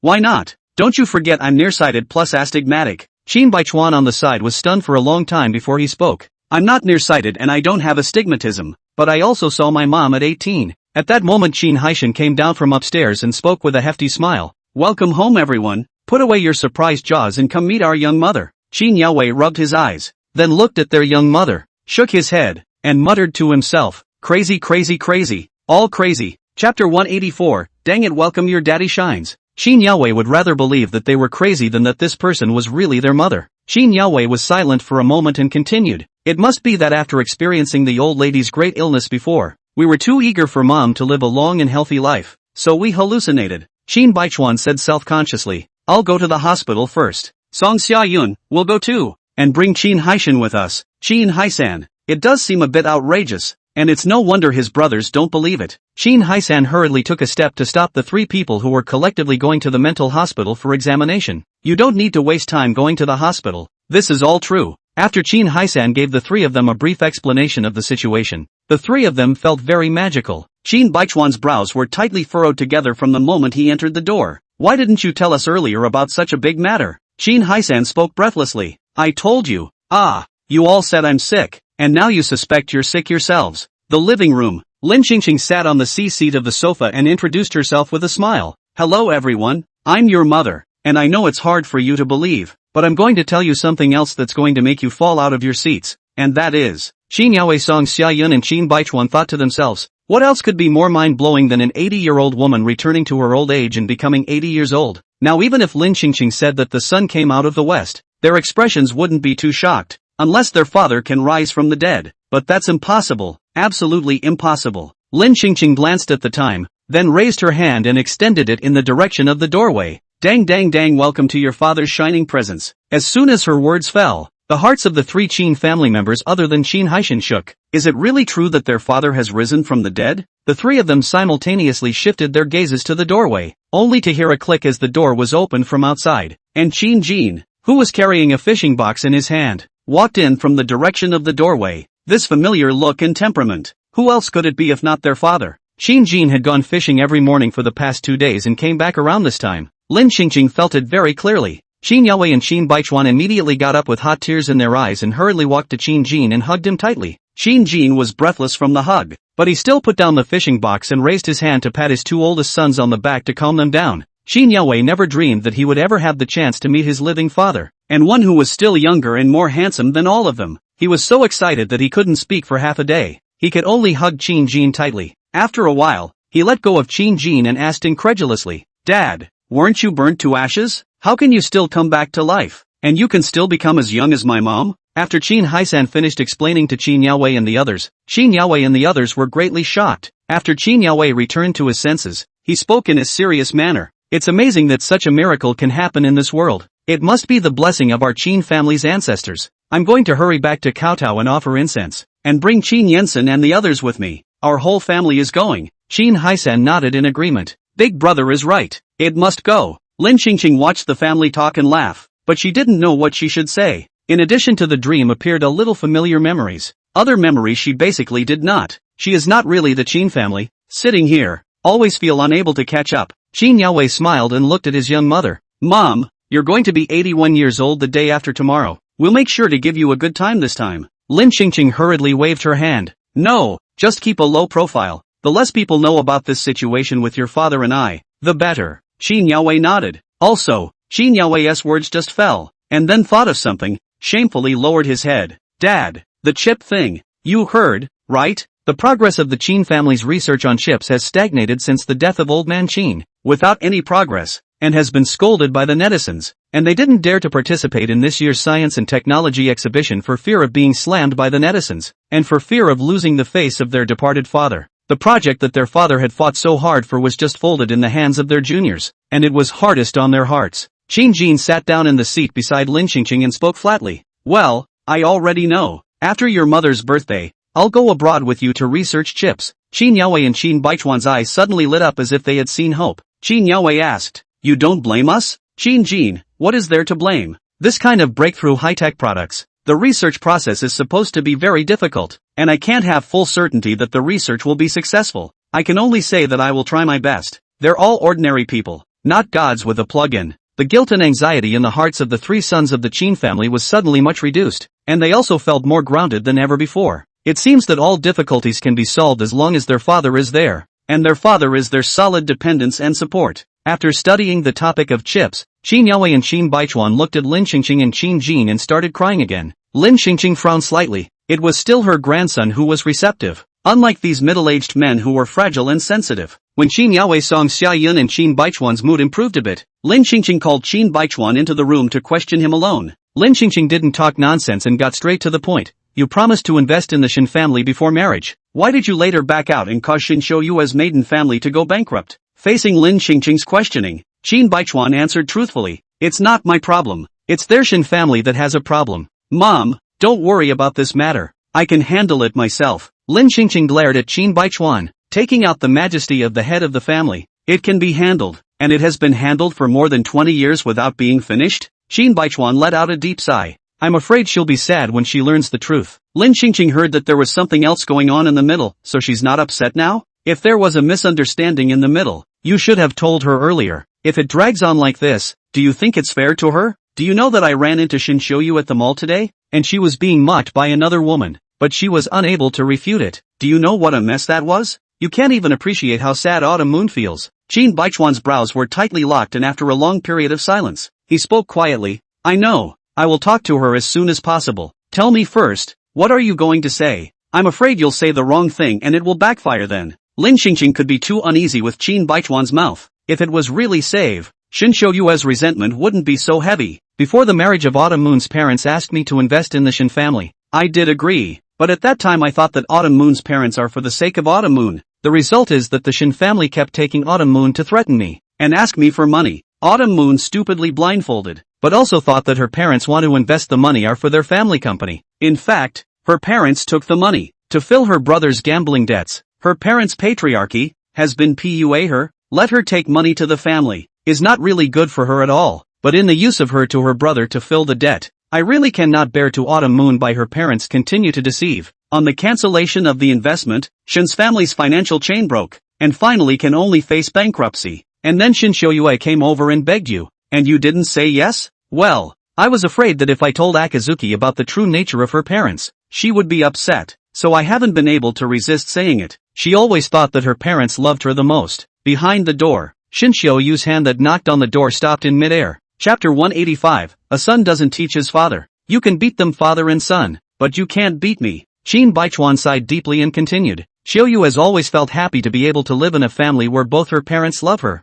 I couldn't bear to break her so-called happy life, so I never dared to tell the truth. Lin Qingqing, since you don't want to upset Shoyu, why don't you just give the money to Shoyu's parents first, so that Shoyu can keep living sparsely under false pretenses? Shin Baichuan looked chagrined. I was young and angry. I couldn't stand the fact that her parents used morality and hypocritical feelings to PUA her, and I made that decision on impulse, and now I also regret it. In fact, I should have thought more about it, and surely there would have been a better solution, so that she wouldn't have hated me, and even more so, she wouldn't have hated Jingxiu. Lin Qingqing heard the truth. She patted Shin Baichuan's shoulder. It's useless to regret. It's all come to this. Solving the problem in front of you is the key. Maybe you should think like this. If you didn't let the Shin family go bankrupt on impulse, Shoyu might be hurt by her parents non-stop now? What you're doing isn't necessarily wrong. Maybe it's in time to stop the Shin family from doing something even more outrageous to Shoyu in the future. Or maybe they'll feel that Shoyu is important to you and threaten you with even more damage. The chagrin on Shin Baichuan's face dispersed quite a bit at once. Lin Qingqing saw that the comfort was effective. She looked at the time and opened her mouth. Your task today is to make sure that you tell Shin Shoyu clearly about this matter. According to what you just told me, not a single word.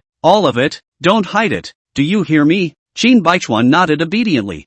Got it, Mom. When Shin Baichuan returned to his room, he saw Shin Shoyu who had returned at some point. Shin Shoyu has been traveling abroad for the last few years. Shin Baichuan and her feelings are not compatible, but has never limited Shin Shoyu's consumption. Shin Shoyu hates Shin Baichuan, and has been vindictive consumption during these years of traveling abroad. She knows that the Qin family is not short of this amount of money, but it can allow her to relieve her anger for the time being. Shin Baichuan's heart began to feel uneasy as soon as he thought of what he was going to say next, and he spoke with a feigned composure. Why did you come back all of a sudden? Shin Shoyu's expression remained cold and clear. The day after tomorrow is Mom's birthday. Can I not come back? Regardless of how Shin Baichuan, the old lady of the Qin family, was good to her. When she first married into the Qin family, the old lady loved her as her own daughter. It was only later that so many things happened in the Shin family. She hated Shin Baichuan, and gradually distanced herself from the old lady. And later on, she began to hate all of Qin's family members equally. But the old lady was excluded. Shin Baichuan looked at Shin Shoyu. His brows furrowed as he coldly said, "Don't even think about divorce." Shin Shoyu suddenly came back at this time. Must have heard that her mother's health was good recently and she was still able to celebrate her birthday. So she took advantage of this opportunity and wanted to mention the divorce to her mother. Divorce is impossible in this lifetime.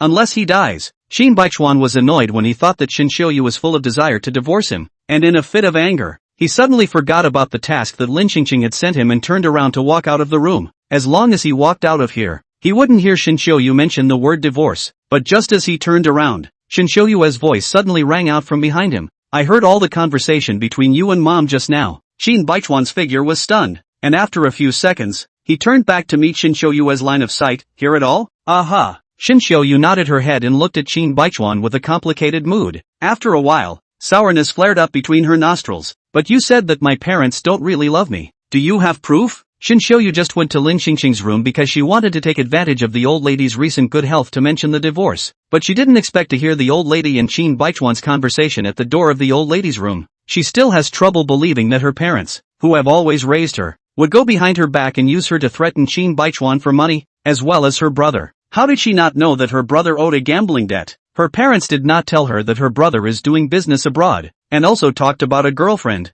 Business needs money. Talk about the girlfriend also needs money. The girlfriend's family has a big background in foreign countries. Her brother, if he is not able to, will be looked down upon by the girlfriend. She as an older sister should be more to help her brother, to help them in this family. In the future, Her brother made a good living, but also can let her stand firm in the Chin family. She didn't care whether she stood firm in the Chin family or not. She just wanted her family to be better off and be happy every day. And with her parents having been seriously ill shortly after her marriage, she was more than afraid to upset them. Otherwise the condition worsens and her parents' lives could be in danger at any time. What's more, her brother was so understanding, greeting her on every New Year's Eve and often sending her some gifts. How could he possibly gamble? Shin Shou-yu now wanted an answer to the question of whether Chin Baichuan was lying to fool everyone or whether her parents and brother had really been taking advantage of her feelings and just wanted to suck her blood as Chin Baichuan had said. Chin Baichuan was silent for a while and made a call to his assistant, who delivered a few documents half an hour later. He handed over all the documents to Shin Shou-yu.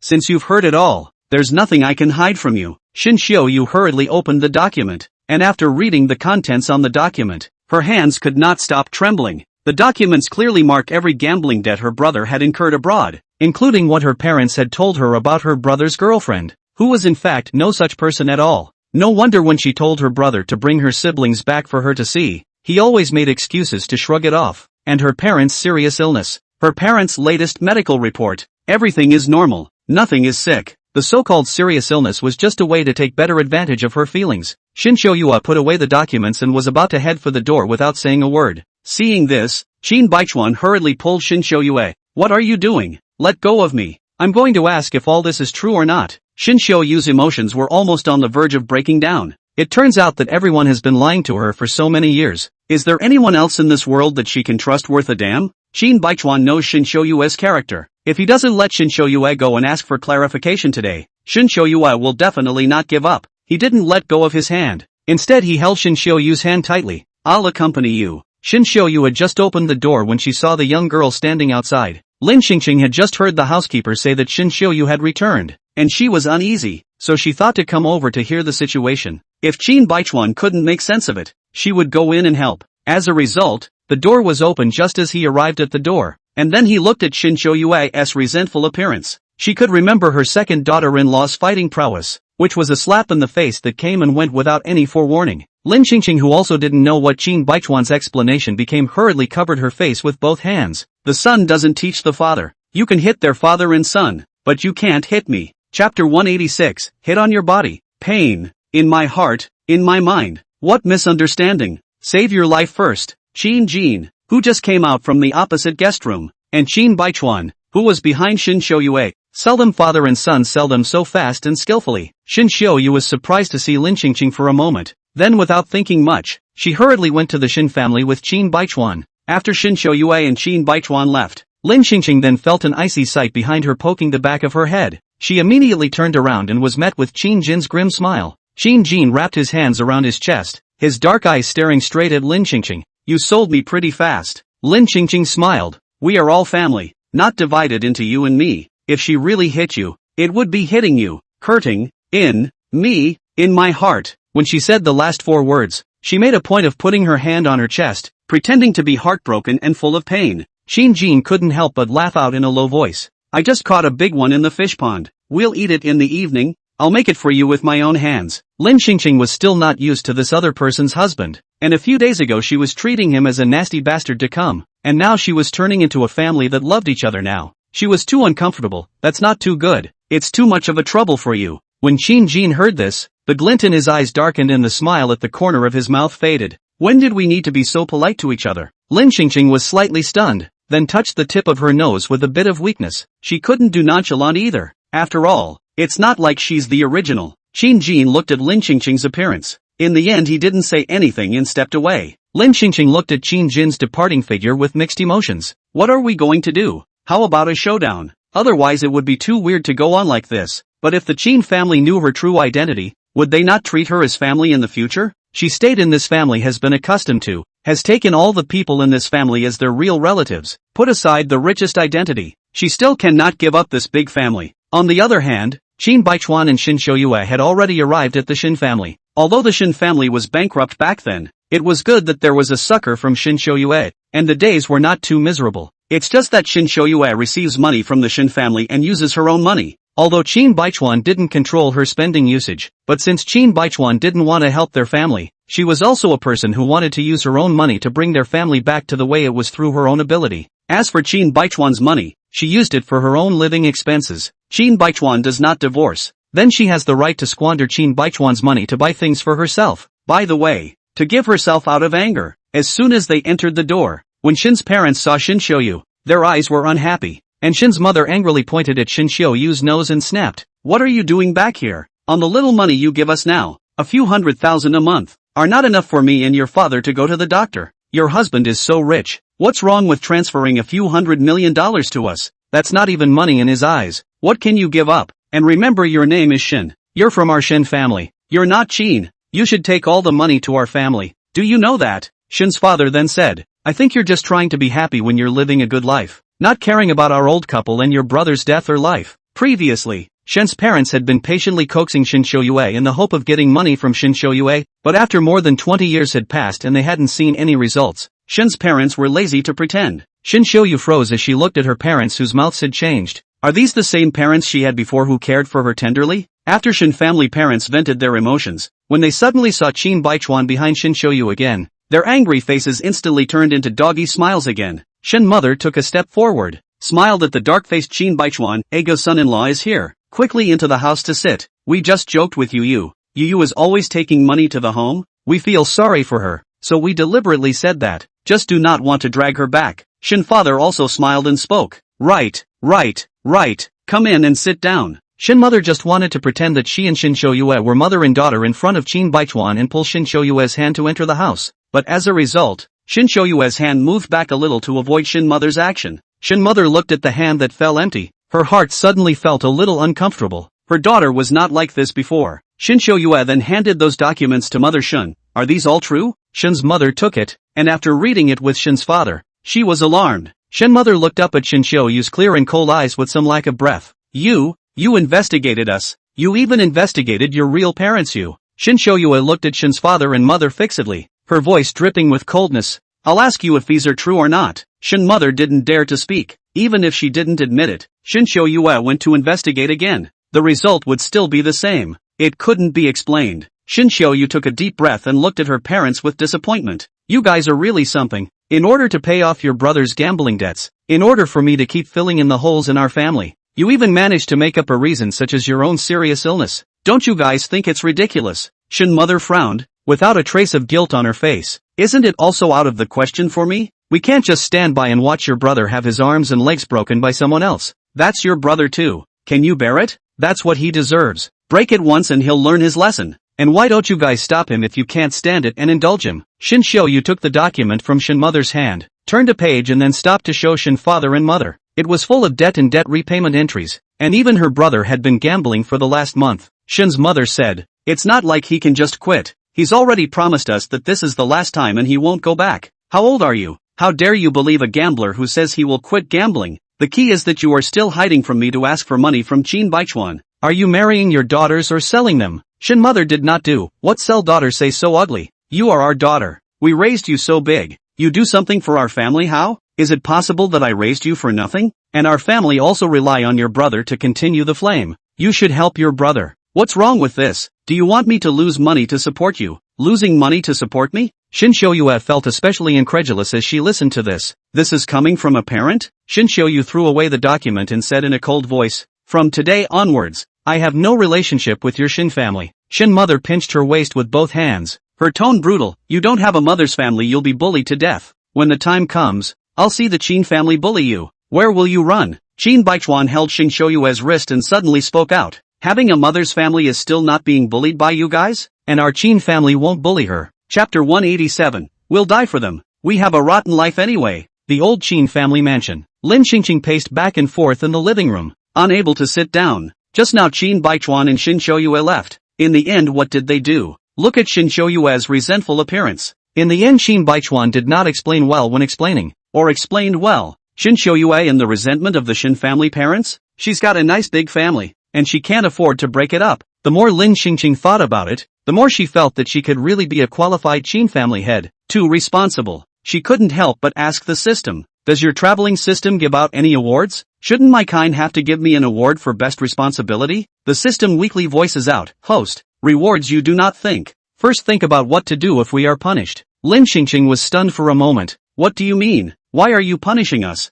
System, I pulled the wrong host and teleported to the wrong time and space before. I've been classified as a key concern by the higher-ups, and now I don't know how many chapters one can survive in the book. Your mistakes at work have nothing to do with me. Please don't use the sensitive word we in this situation now. You're you and I'm me. I'm innocent. System aggrieved. Host, are you just going to abandon me like this? Although she didn't have much affection with the system, but how she said that everything she had now was given by the system, even if it was a mistake. She didn't want to end the mistake. She thought for a moment. Why don't you run? As far away as you can, and don't let anyone find you. System, can't run away. They'll monitor my signal. If we can't run away, then we'll be accomplices together and face it bravely together. Lin Qingqing spoke so impassionedly and with a flourish that the system was on the verge of being moved to tears. System, host, you are so kind. You are truly the best host I have ever brought up, but you speak with such a strong voice. Do you already have a countermeasure? Lin Qingqing clenched her fists. Big deal. We'll just die for them.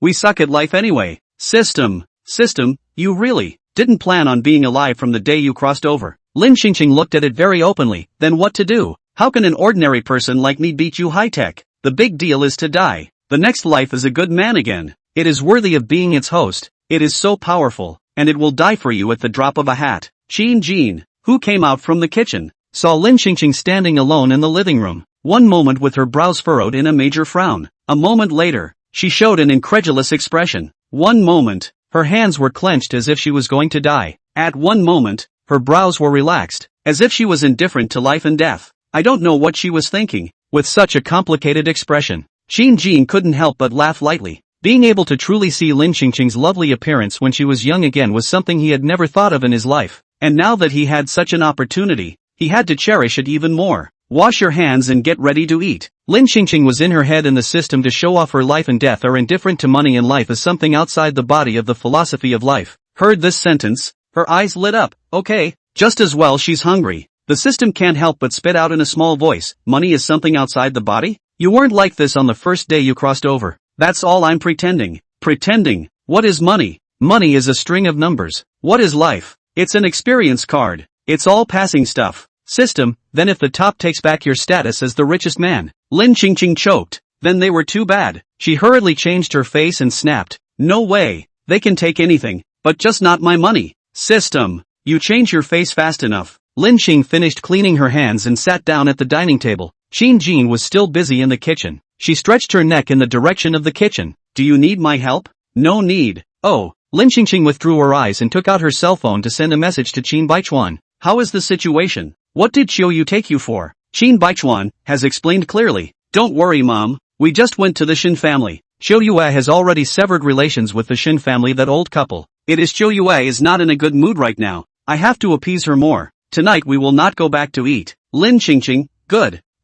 You coax it well. Be sweeter. Say more nice things. Already Qiu Yu is in a bad mood. You don't want to make her angry again. Qin Baichuan, got it. Lin Qingqing, by the way, after you've coaxed the person, don't forget to care more about Jingxiu again. He's the poor one. He's been watching you guys fight since he was a kid, and he hasn't enjoyed the love of his parents. Qin Baichuan, okay mom. Lin Qingqing looked at the message that Qin Baichuan replied to and her uneasy emotions could be stabilized a bit. This family is gradually coming into its own under her leadership, all getting more and more righteous, and there will no longer be any blackening factor. It turns out that family harmony is pretty simple. It just needs someone who can mediate properly, and she can be a really gifted mediator of family conflicts. Compliment yourself every day and live a more motivated life. Then it's time to reward yourself. Reward yourself with a fun night out with your granddaughter. Qin Jin served the dishes on the table, and when he saw the corners of Lin Qingqing's mouth that were about to rise into outer space, he couldn't help but smile along with her. Thinking of something beautiful? Lin Qingqing looked at Qin Jin and said,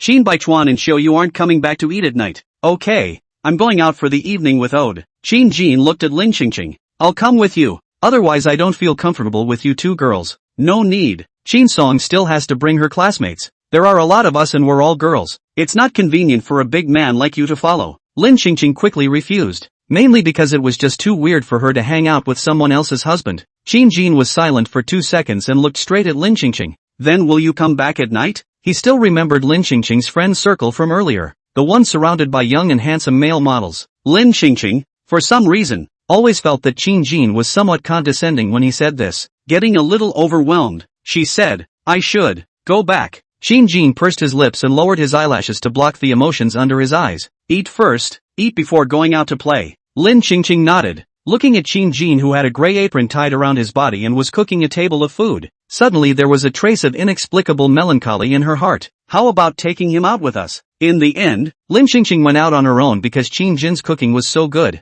especially that fish stew. She'd never eaten fish that good in her life. This man was too perfect, so if she went out for a little fun and she accidentally did something bad to Qin Jin, she'd be too bad. Won't forgive myself. When she arrived at the clubhouse where she had an appointment with Qin Song, just as she entered the door, she encountered Lu Ziyan. Lu Ziyan looked at Lin Qingqing, his eyes dripping with hostility. I happen to be looking for you. Chapter 188. That's right. This is how I dream of my life when I'm old. Lin Qingqing looked at Lu Ziyan with a few strong bodyguards behind him, and combined with Lu Ziyan's expression. At this moment, she had her escape route all planned out in her head. Why do you know so many things? Who the hell are you? Lu Ziyan said. I've investigated. The Qin family doesn't have a relative like you at all, and even the Lin family I've investigated. How could Lin Qingqing state her true situation in front of outsiders? She asked calmly. Did you all check the distant relatives as well? Lu Ziyan glanced at the assistant beside him, and the assistant honestly explained that no, only check the nearest relatives, which is still I took a bunch of people to visit and investigate one by one. Taking people from place to investigate? So Mr.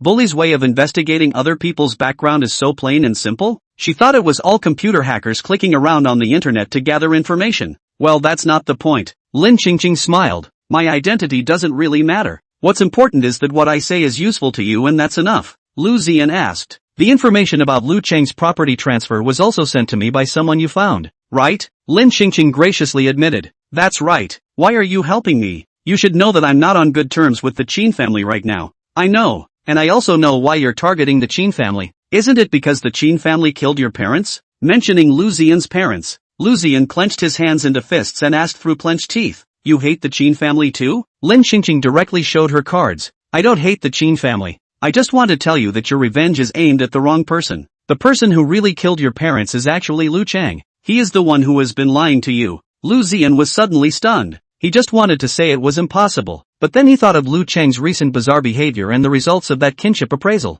An outsider, no matter what, could not be of one mind with their family, like the matter of Lu Chang's transfer of property. Moreover, from the beginning of the kinship appraisal, he has been suspicious of Lu Chang. Coupled with the transfer of property, Lu Chang's various behaviors seemed to be covering up some truth. This was something he had always wanted to know, but couldn't find out, which was why he wanted to find Lin Qingqing and ask her what else she really knew. But I didn't expect it to be the truth. Lu Ziyan is a little difficult to accept. So many years, Lu Chang raised him to adulthood. Treat him well. In his heart has been a good uncle image, even if there is no kinship, but also almost equivalent to the regeneration of parents. Lu Chang how can be the murderer of his parents? Lu Ziyan clenched his teeth. You wouldn't be trying to whitewash the Qin family and deliberately lie to me, would you? How about you take another look at this? Lin Qingqing took out her cell phone and released Lu Ziyan's cell phone number from the small darkroom, then sent over a few pictures to Lu Ziyan. Lu Ziyan took out his own cell phone to take a look, and the photo was exactly the content of his parents' will. Lin Qingqing looked at Lu Ziyan, who was full of shock and didn't speak for a long time, and spoke. Your parents' will clearly states that if the future heir of the Lu family isn't you, then all of the Lu family's property will be donated.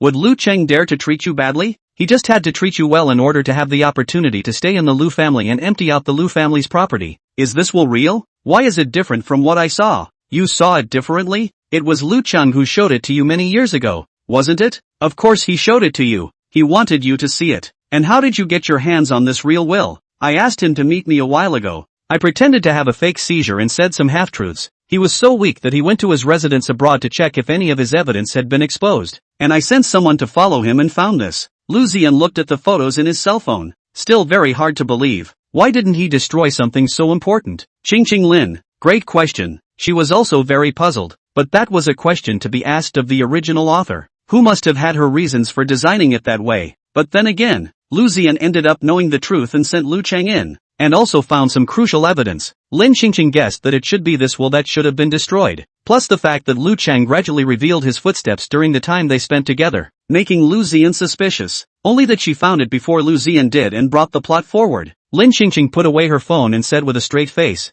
regarding the authenticity of this will, no matter how I explain it, you will definitely not believe it. I suggest that you go directly to an appraisal organization to test it, and then you will know whether it is true or false. As long as Lu Ziyan tested the results, Lu Ziyan will not retaliate against their Qin family again, and their position as the richest Qin family can be completely preserved. Lu Ziyan couldn't wait to test the authenticity of the will, but as he passed by Lin Qingqing's body, Lin Changqing's voice suddenly sounded once again. When you find out the truth, if you want to take revenge on Lu Chang, I can help you. After all, your parents used to have a good relationship with our Qin family. Lu Ziyan's footsteps slightly paused, then he stepped away. After Lu Ziyan left, Lin Qingqing went upstairs to find Qin Song. Lin Qingqing, who had solved another major event, was in an invincibly good mood, but immediately afterward, Qin Song took his cell phone and showed Lin Qingqing. Look, is this you? Lin Qingqing took a closer look, and the older woman in the video who was driving a green race car drifting down the road in style, leaving the other cars behind, and finally coming in first place and stepping out of the car, wasn't her, so who else could it be? The pop-ups in the video are all crazy looking. Holy, this age girl is also too handsome. 3 minutes, I want to know all about this wonderful young woman. Idol, this is my idol. That's right, this is how I dream of my life when I'm old. Lin Qingqing is once again on fire, only for her fans to have trouble finding the right person again, always falling in love with her at all ages. There's nothing she can do about it, she's just too good and attractive. Alas, Qin Song looked at Lin Qingqing's eyes were full of admiration. Grandma, I didn't expect you not only better than Lu Ziyan car skills are good, and even the big brother in Qingjingxiu also compared to you. You are too powerful. Lin Qingqing waved her hand and spoke lightly. It's not much of a strength, it's just luck. She wasn't really much of a racer, but she wasn't that bad of a driver. It was just that the moment she first got behind the wheel of the main car, she subconsciously gained an extra muscle memory of being able to skillfully deal with all kinds of situations on the field. She thought that would be a memory of the original. Lin Qingqing had almost finished playing with Qin Song and Qin Song's friends, so she went home with Qin Song. And when the two of them walked to the underground parking lot, they happened to have a car parked in front of them. Lin Qingqing bent down to take a look from the lowered car window. Surprisingly, it was Qin Jin. She didn't drink much wine. The wind with cool air blew over her and she was completely sober. Puzzled, she asked, "What brings you here?" Qin Jin stepped out of the car and opened the passenger door. "Pick you up and take you home." Chapter 189, Qin Jingxiu surrounded by Ultraman. The moment Qin Song saw Qin Jin, the wine also woke up. After all, no matter when she looked at it, the young grandfather gave her the feeling that she was afraid to make a move. Maybe that's the suppression from the bloodline. Qin Song hurriedly let go of Lin Qingqing's arm and got into another car next to him. "What's that? I'll go back in this car. I won't disturb your two-person world." As Qin Song's words fell, he turned his head to look at the driver. "Hurry up and drive." This look at the driver does not matter. After looking at Qin Song confused, she looked at Jiang Che, who was sitting in the main driver's seat, and then at the car she got into and the same one she came in.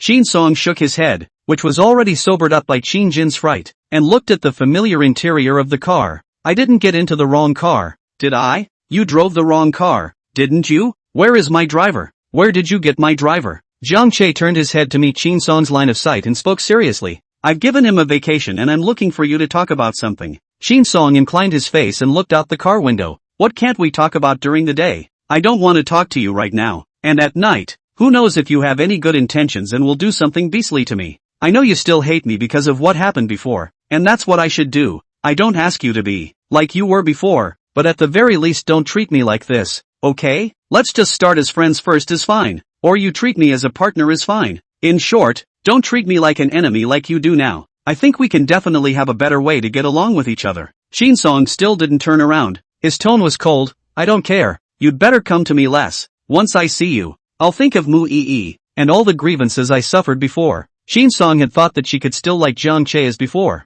but when she arrived at Jiang's group and saw Jiang Che who was the same as usual but not quite the same, she always felt a little nauseous. When she thought of Jiang Che standing on Mu Yi's side before, she would be disgusted. When she thought about how Jiang Che had liked Mu Yi in his heart, she would be disgusted. When she thought of the things Mu Yi had done to hurt their family, and Jiang Che still stood on Mu Yi's side, she would be even more disgusted. I don't know if it's because she's pretentious or not, but anyway, the damage that has already been done is engraved in her heart, and as long as she sees Jiang Che, these damages will keep on coming up, so she really has no way to convince herself to live peacefully with Jiang Che again. Jiang Che remembered that he had previously been deceived by Mu Yi's understanding illusion, and spoke with guilt on his face. "I'm sorry. It's my fault for not knowing people well." "No need to be sorry. Just don't come back to me or appear in front of me again." "Can't you really give me another chance? I don't want a second Mu Yi to appear." "Definitely not. From now on, no matter what, I will stand by your side without any hesitation." "There's no need for that.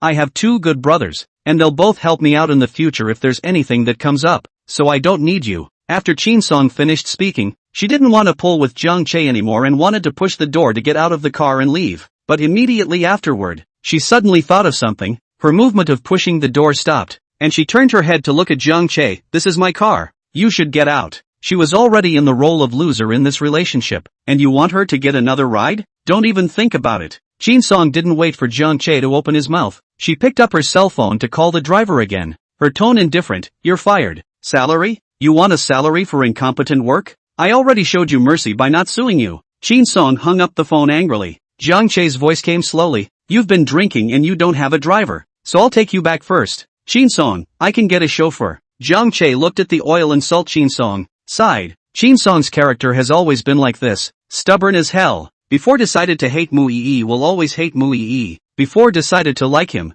will also like him for a long time, just he did not do a good job. So that Muii time and time again disappointed. On the contrary, now there is no Chin Song behind him has been following him, annoyed him, but uncomfortable up. Feel like missing something very important. The heart is empty. He felt that he can be really cheap. People like him when he could not see people. Think that people everywhere have problems, and so people do not like him. He felt that people are good looking, good temperament, good body, but also self-improvement and self-sufficiency, outside from the Chin family's reputation. Relied on their own step by step to get into the country's one of the best in the city of the University of the Yangtze River. Will not be because of their own family conditions are good, to make a special. Even with the stubbornness of Chin Song, he believes that Chin Song will sooner or later one day shine in the field she wants. That is, Chin Song, the straight temper of the eyes cannot rub sand. If in the case of other people do not know the identity of Chin Song, stepping into the acting circle will certainly suffer losses. But that's fine. Just like Chin Song said, she also has 2 highly capable brothers, one with strong negotiating skills and one with strong fists who can also rob.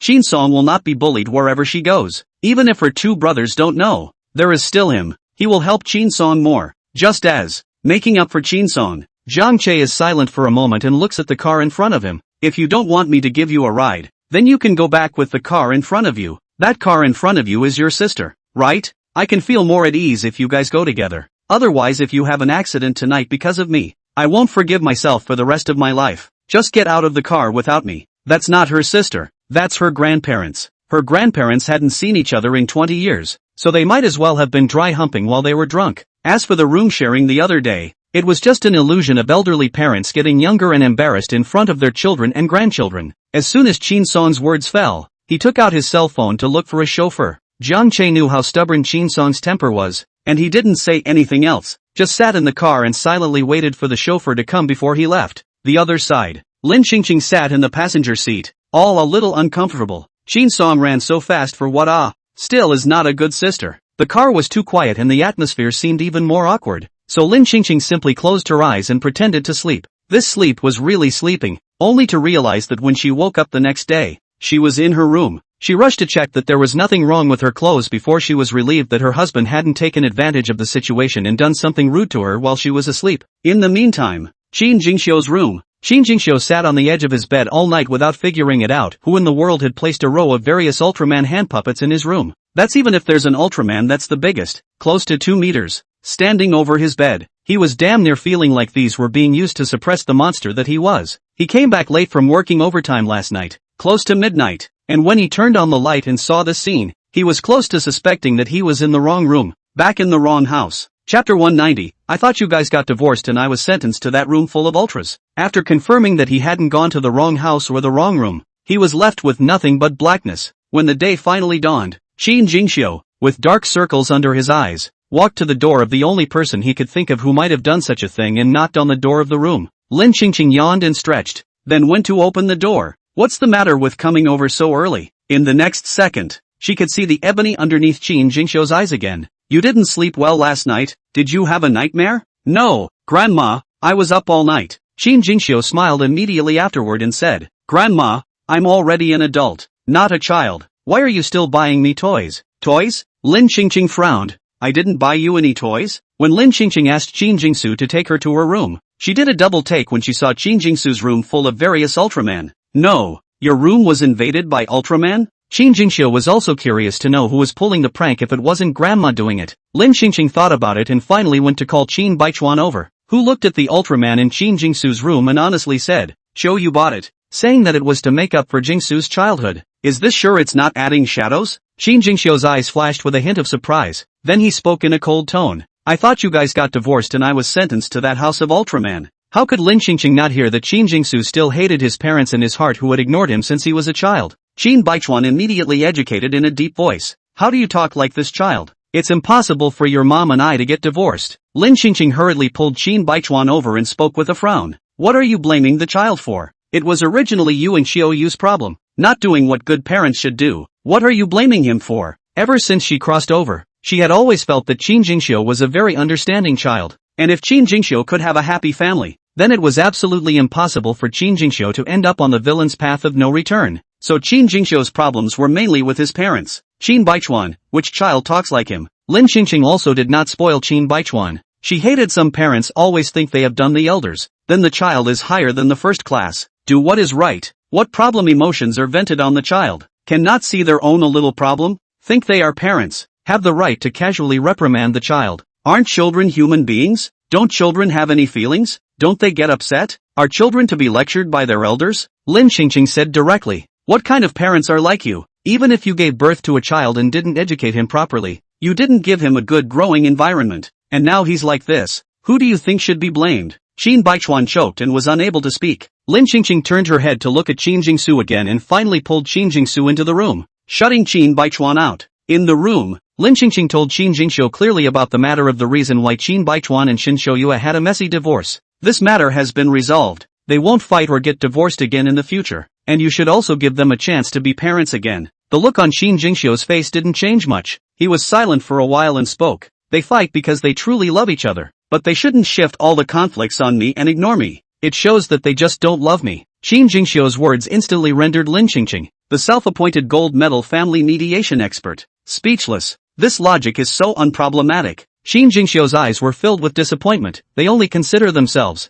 Neither of them are willing to talk properly for me to solve the misunderstanding, to maintain our family, and even also disregarded my feelings. Quarrels has been consuming each other's emotions. I feel that such a family for me, with or without, are not important. He then looked at the rows of ottomans in the room. When I was little I saw that other kids had these things and wanted my mom to buy them for me. At that time she just yelled at me to get lost and there was no more. It's kinda pointless to buy me these things to make it up to me now. It's not like I'm a 3-year-old kid. I don't need my parents now. I'm fine on my own. Lin Qingqing heard, felt that Qin Jingxiu said as if there is no problem. But, family is still family. Now young, always think that you can see your feelings clearly. But when you are older, the emotional ties are deeper. You may regret it, and a lot of things will be regretted. She didn't want Qin Jingxiu to regret it, but she also didn't want Qin Jingxiu to be unhappy. It's better to take things like relationships slowly. At least now that the misunderstanding was solved, she believed that Qin Baichuan and Shin Shouyue would treat Qin Jingxiu better in the future. And even if Qin Jingxiu hated them even more, his heart would soften. Lin Qingqing raised her eyebrows and pretended to be aggravated. Even grandma doesn't need it anymore? Qin Jingxiu raised his head, looked at Lin Qingqing, and hurriedly spoke. Of course I need it. Lin Qingqing came out of Qin Jingsu's room and gave Qin Baichuan some more homework to teach them how to coax adult children. For example, by OTC this kind of behavior. This is solid, not coaxing, to give Qin Jingxiu more to solve the immediate difficulties, so that he feels more happiness at the moment, and then say what was owed before. It's all grown up. More practical stuff. Lin Qingqing finished educating Qin Baichuan and went downstairs to have breakfast. Downstairs at this time, Qin Yensen was arranging for people to move things out, and Lin Qingqing asked curiously, what are they moving? Qin Yensen smiled and opened his mouth. The birthday clothes that were prepared for you before. Now you can't use them for a while. I'll let them all move away. Otherwise it's not nice to put them in the house. People prepare these things when they are still alive and well, and people look at them and feel uncomfortable. By the way, Grandma, your birthday clothes will also be sent over this afternoon. Qin Yensen moved closer to Lin Qingqing, glancing at Qin Jin who was walking down from upstairs, his lips hooked in a smile. Grandpa personally selected them, chose a lot of pieces, and said that if you like it, you'll leave them all. It was the first time that Qin Yensen had personally felt the love of his grandparents, and it was pretty good to get high. The tip of Lin Qingqing's ears turned slightly red, and she quickly changed the topic. Then can I see my granddaughter-in-law on my 81st birthday tomorrow? Of course I can. Qin Yensen smiled easily. Determining Qin Yensen's girlfriend? Lin Qingqing was completely relieved that Qin Yensen's mind wasn't on Mui. Otherwise she was always unsettled. The other side. After Qin Jin, who was in a good mood, walked down from the stairs, Qin Song, who was sitting on the sofa and swiping her cell phone, suddenly turned around. She saw Qin Jin and then cocked her head, her strange eyes sweeping around Qin Jin's face. Qin Jin looked at her. What's wrong? Nothing much, Grandpa. What happened to your mouth? How did it break? Qin Song asked curiously. Qin Jin was slightly stunned and turned his head to look at Lin Qingqing. Lin Qingqing? What are you looking at me for? What's it got to do with me? She had slept honestly all night last night. Chapter 191, Messy Family Relationships. Lin Qingqing had just thought this when a vicious memory suddenly awakened and attacked her brain. Last night after she fell asleep she was carried back to her room and half asleep she thought she saw a handsome man. At first she thought it was the male model she was looking for in her dream, and hugged the person tightly without letting go of her hand. Then she saw the face of the male model coming closer and closer, and when she saw that the male model was Qin Jin's face, someone else's husband, she immediately lifted her hand to cover and grabbed Qin Jin's face and pushed that face far away from her. Don't try to test her with someone else's husband, not even in a dream. And then she fell asleep again at ease, without those strange dreams. Now look at Qin Jin meaningful eyes. It is not possible that last night is not a dream, it is a real occurrence. And Qin Jin's mouth, it is caught when she pushed away, right? At that time she thought she was in a dream, so she didn't pay attention to the channel. She only remembered that she seemed to use quite a lot of force, and the pain made the other person suck in a breath of cold air. Lin Qingqing instantly averted her gaze sheepishly. Will Qin Jin think she's crazy? 1 second he was hugging people and not letting go of their hands, calling them handsome brothers, and the next second he directly scratched their handsome faces and pushed them away mercilessly. Qin Song on the other side looked at Qin Jin, and then followed Qin Jin's line of sight to his grandmother who was a bit vain. She was instantly enlightened. Grandpa's mouth is broken and Grandma's heart is weak, so it must be that Grandma didn't pay attention to the proportion when she was kissing. Qin Song's cheeks gradually colored a layer of redness and changed the topic. Oops, it's rare that the family is so complete.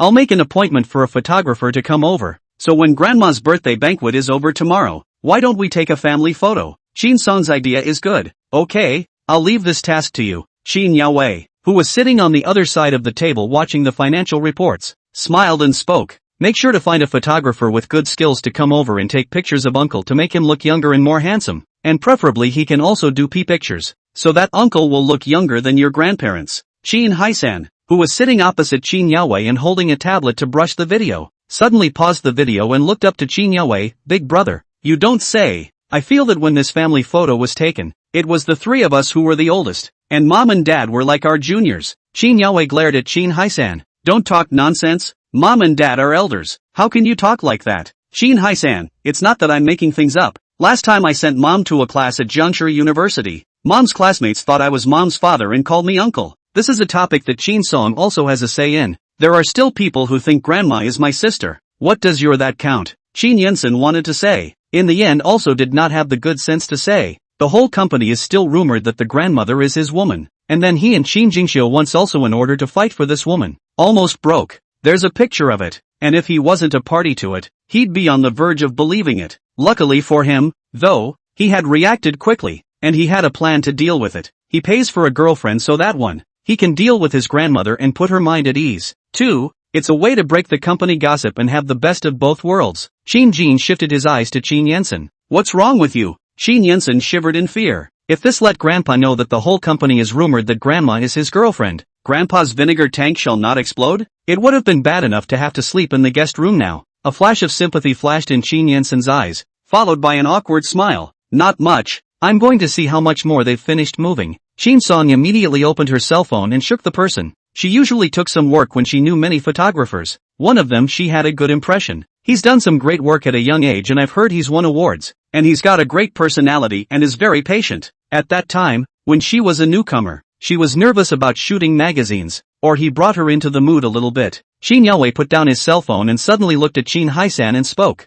I don't know if Qin he can come back tomorrow. There's been no letter. I don't know. Maybe preparing to give us a surprise. This kid never does things by the book. Qin Haisan said this with a smile on his face, the pride of an old father written all over his face. His son used to surprise only shock, so it's not easy to have a surprise once. The way he's pleased can't hide it at all. After the family ate together, the tuxedo delivery man came. Qin's children and grandchildren all have the good sense to go to work, go upstairs, go out, leaving enough space for the young old couple. Lin Xingqing looked at the various styles of gowns that shone with dazzling colors under the crystal chandelier, and her eyes were glowing. It turns out that really rich people are able to have high fashion gowns delivered to their homes for her to pick out, and the diamonds on these high fashion gowns are so sparkly. I can't imagine what a spunky, cheerful little girl she would have been if she had snapped off those diamonds and taken them back to the world she used to live in. Lin Xingqing's heart has not seen the world look, but the surface is still loaded with a batch of composure. At least the richest, more or less to look some of the city. She turned her head to Qin Jin, who was standing beside him. Are these the styles you picked out?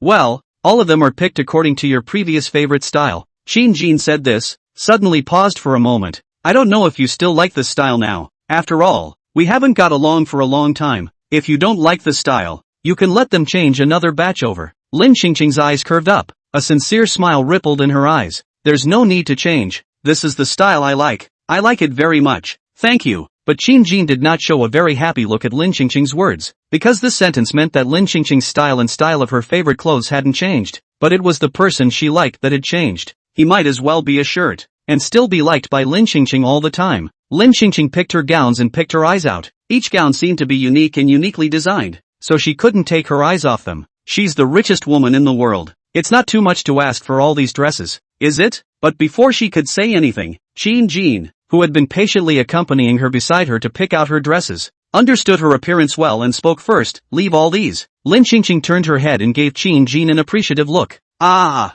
look at that. That's someone's good husband. Her lifelong dream. The Lu family at this time was the exact opposite of the happy and harmonious Qin family. Lu Ziyan threw the evidence in front of Lu Chang, no longer believing in Lu Chang's bull asterisk.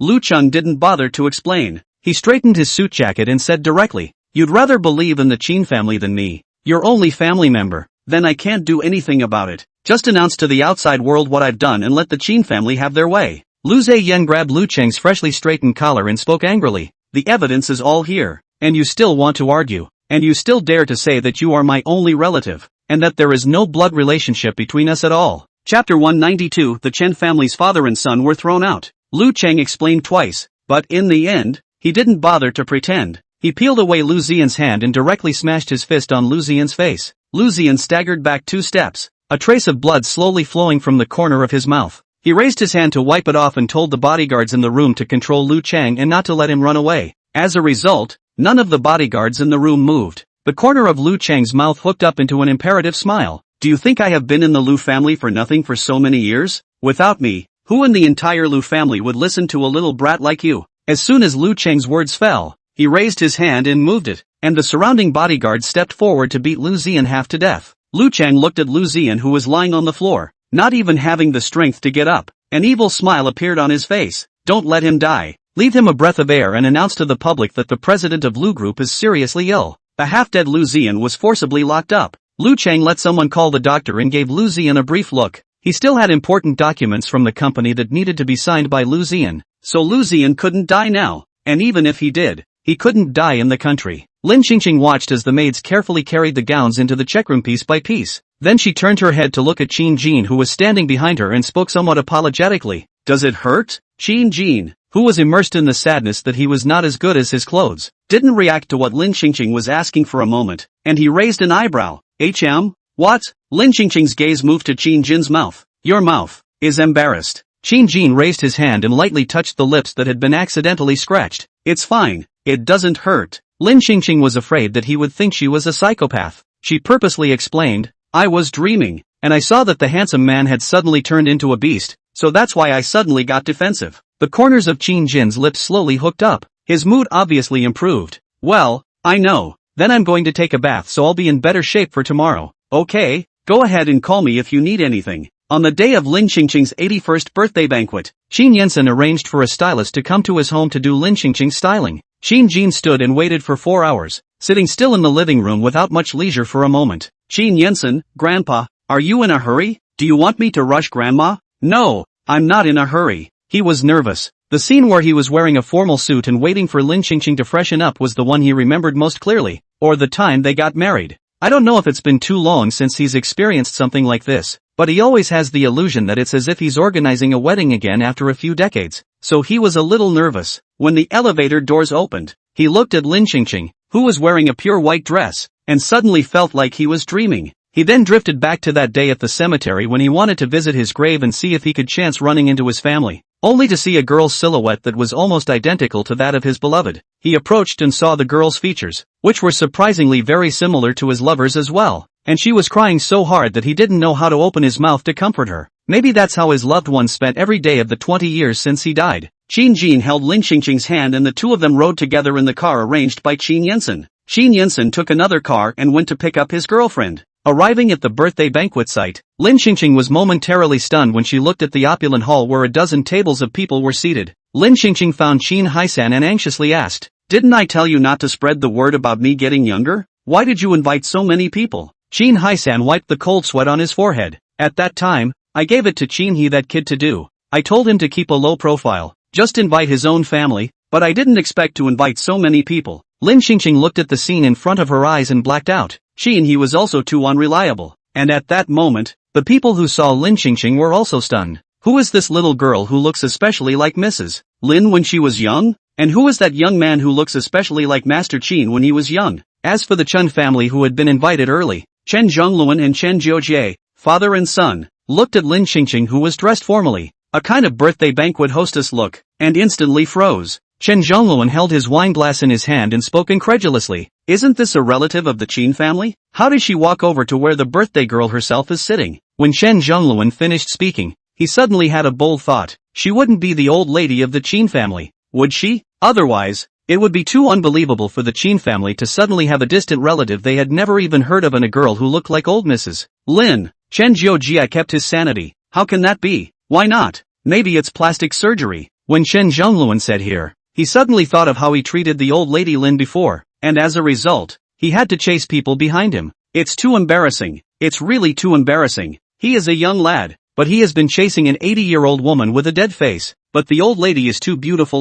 The charm is still there. Even if it is really an old lady, it is not impossible. It is just that he can also take 60 years of less detours, and he can directly be the head of the Qin family, which is also fine. Chen Jiujie frowned and opened his mouth. "I see that you have a problem with your head, and it's impossible to get such a perfect facelift." Chen Zhongluan thought for a moment. That's true. Chen Jiujie and Chen Zhongluan just wanted to go up and greet Qin Yaowei and the other brothers, but as a result, in the next second, they were stopped by the Qin family's bodyguards before they could even get close to the Qin family's brothers. The bodyguard in the lead spoke expressionlessly. "Sorry, our Qin family head said that you are not welcome here, so please leave as soon as possible." How could young Master Chen allow to be disrespected so much by his bodyguards? "We are the VIPs invited by your Qin family." The bodyguard remained expressionless, ignoring Chen Zhongluan's words, like a robot that only knew how to listen to orders. "Will you leave on your own, or will we send you?" The send that came out of the bouncer's mouth was certainly not a polite send. Chen Zhongluan and Chen Jiujie were furious.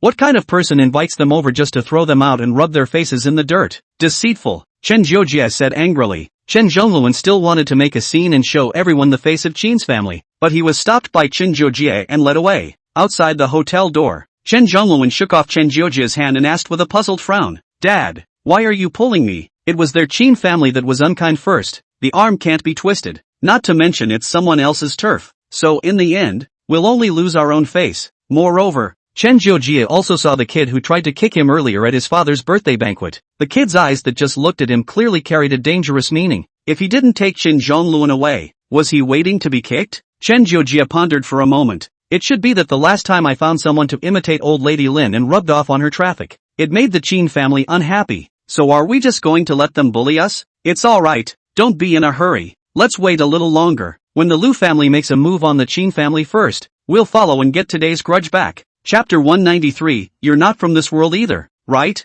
The scene of the birthday party. Lin Qingqing was in a good mood after watching the Chen family's father and son being thrown out. She sidled slightly closer to Qin Jin's side. "You had someone do it, didn't you? Well, are you still satisfied?" Qin Jin's tone of inviting credit couldn't help but make Lin Qingqing smile. Very satisfied. Even if Qin Jin didn't let them get out, Lin Qingqing was going to do it later. It's worthy of being someone's husband. Thinking is thoughtful and very much to his liking. Qin Haisan looked towards Qin Jin and Lin Qingqing and spoke with a frown. "The birthday banquet is about to start. What can we do about this? It's a bit too inappropriate to kick everyone out now. Although their Qin family is the richest, but it is not good to play with people like this. The people who come not only want to climb the relationship, but also on behalf of sending blessings, just like this to drive out all the people. This is not the blessing are replaced with a curse? That's too bad luck. Lin Qingqing's eyes flowed, and she finally said, just say that I'm not feeling well and can't come today. Come to think of it, that was the only reason that made the most sense. Qin Haishan, that's not very nice,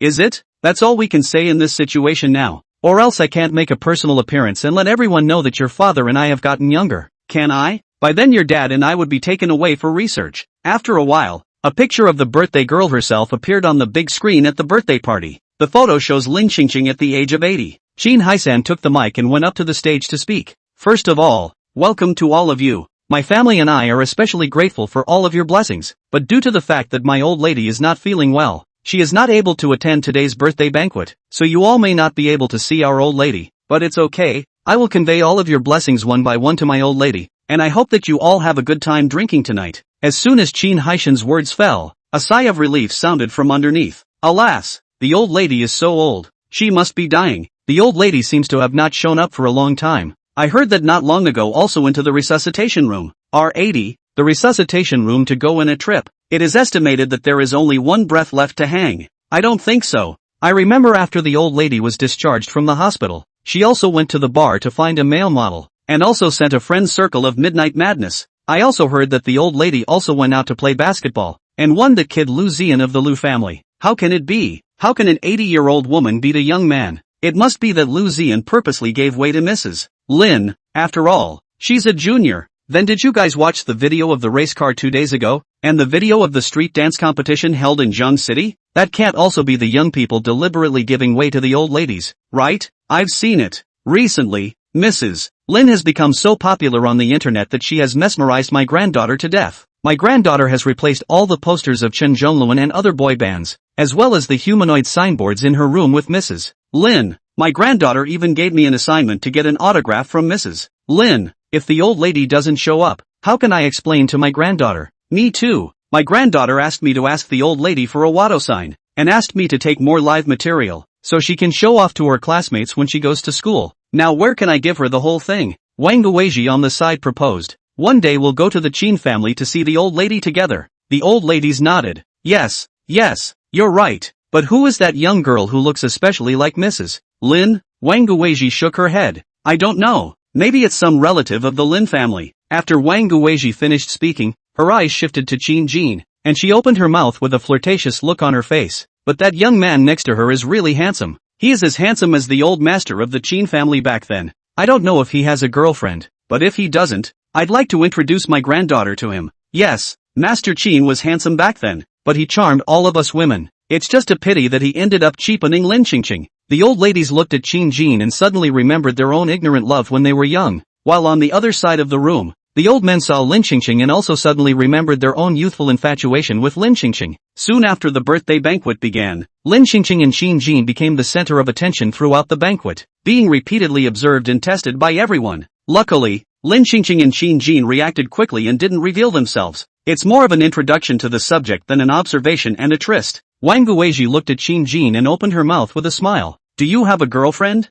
If not, I'll introduce you. You'll love it. Qin Jin glanced at Lin Qingqing, who was dealing with various old men on the side, and raised his left ring finger. I still like my wife the most. Qin Jin found a jewelry box in Lin Qingqing's nightstand in their bedroom the day before yesterday after she got drunk, and when he opened it, it was their wedding rings. Lin Qingqing kept her distance from him on the surface, but the fact that she still kept the things that belonged to them intact, and even placed them in the closest place to her, could show that he still had a chance. When Wang Guizhi heard this, her face showed regret.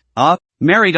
That's too bad. Qin Jin's dry refusal made a group of old ladies who wanted to introduce Qin Jin to their girlfriends put out their fire, and turned around to find Qin Yaowei and the others to inquire about the chip and how the development was going. Qin Jin stepped towards Lin Qingqing, who was surrounded by old men, saved Lin Qingqing from the middle of the old men and took Lin Qingqing's hand and looked at the old men around him and said, she has a husband. She doesn't need a boyfriend. Wang Guizhi's husband looked at Qin Jin pulling Lin Qingqing away, and spoke in a puzzled manner. Looking at just 18, how come she has a husband? What a pity, having a husband at such a young age. Alas, my grandson doesn't stand a chance. Lin Qingqing was brought to the upper floor of the birthday banquet hall by Qin Jin. There were not many people here, and there was also an open-air balcony overlooking the beautiful river view of Jiang City. The air became quiet and fresh in an instant. Lin Xingqing leaned against the railing of the terrace and took a deep breath. They're so enthusiastic. If you hadn't come over, I'd really be a little embarrassed to say I'm leaving. They were all elders older than her, and she was a very polite girl, Lin Xingqing said. Suddenly noticing a hint of something wrong, she lowered her eyes and saw that her hand was wrapped in a large hand,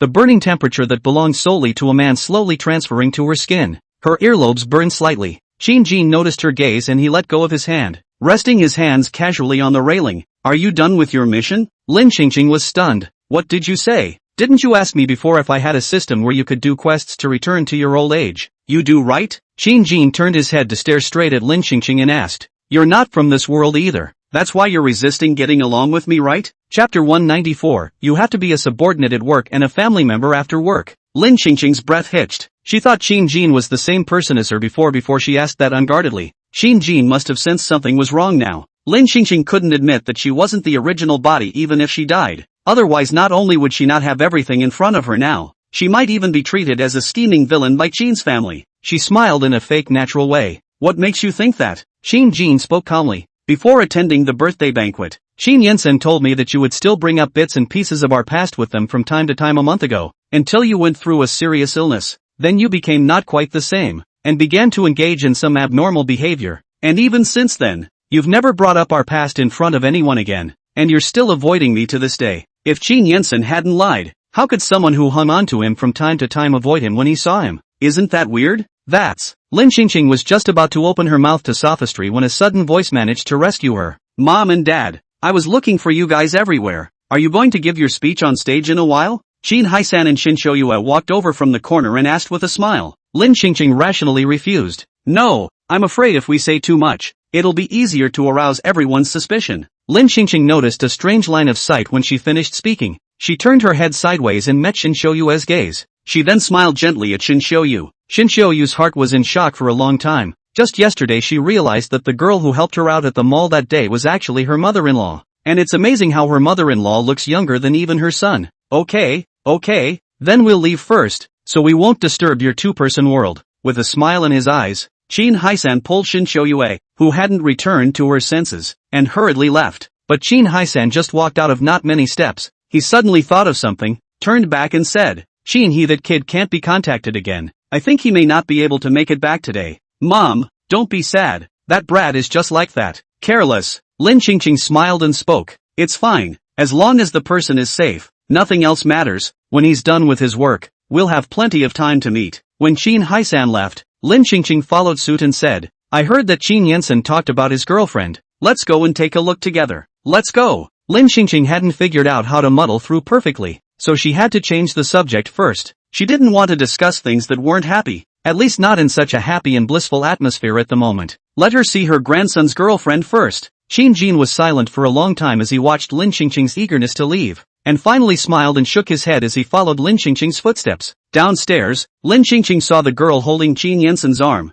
The corner of her mouth rose. She poked Qin Jin's arm with her index finger and whispered, Look at that girl. I've seen her before. She's quite good. She's Qin Yansen's secretarial assistant, called Chen Yi. Good looking, right? Her personality is also good. By the way, she also sent me a crystal bracelet. Although the price is not much, only $9.9, but after all, it is a laborer. The pocket does not have a lot of money normal. How to say is also a peace of mind. Lin Xingqing liked it a lot. Qin Jin followed. I trust your vision. As soon as Qin Jin's words fell, Qin Yansen was about to walk towards them. Lin Xingqing hurriedly waved her hand, then took out her cell phone and sent a message to Qin Yansen. I'm relieved to see it. So come back and introduce us when you're ready to get married. They're in such a situation that it's really not convenient to introduce them to others. Qin Yansen nodded after reading the message and led Chen Yi towards another direction. Chen Yi cautiously took a look here and there, afraid of seeing acquaintances and elders or something. It's so hard to work as a laborer nowadays. You have to be a subordinate at work and a family member after work. Alas, it's getting harder and harder. No wonder her parents didn't want her to come out to work. Qin Yansen noticed her sneaky appearance and couldn't help but hook his lips.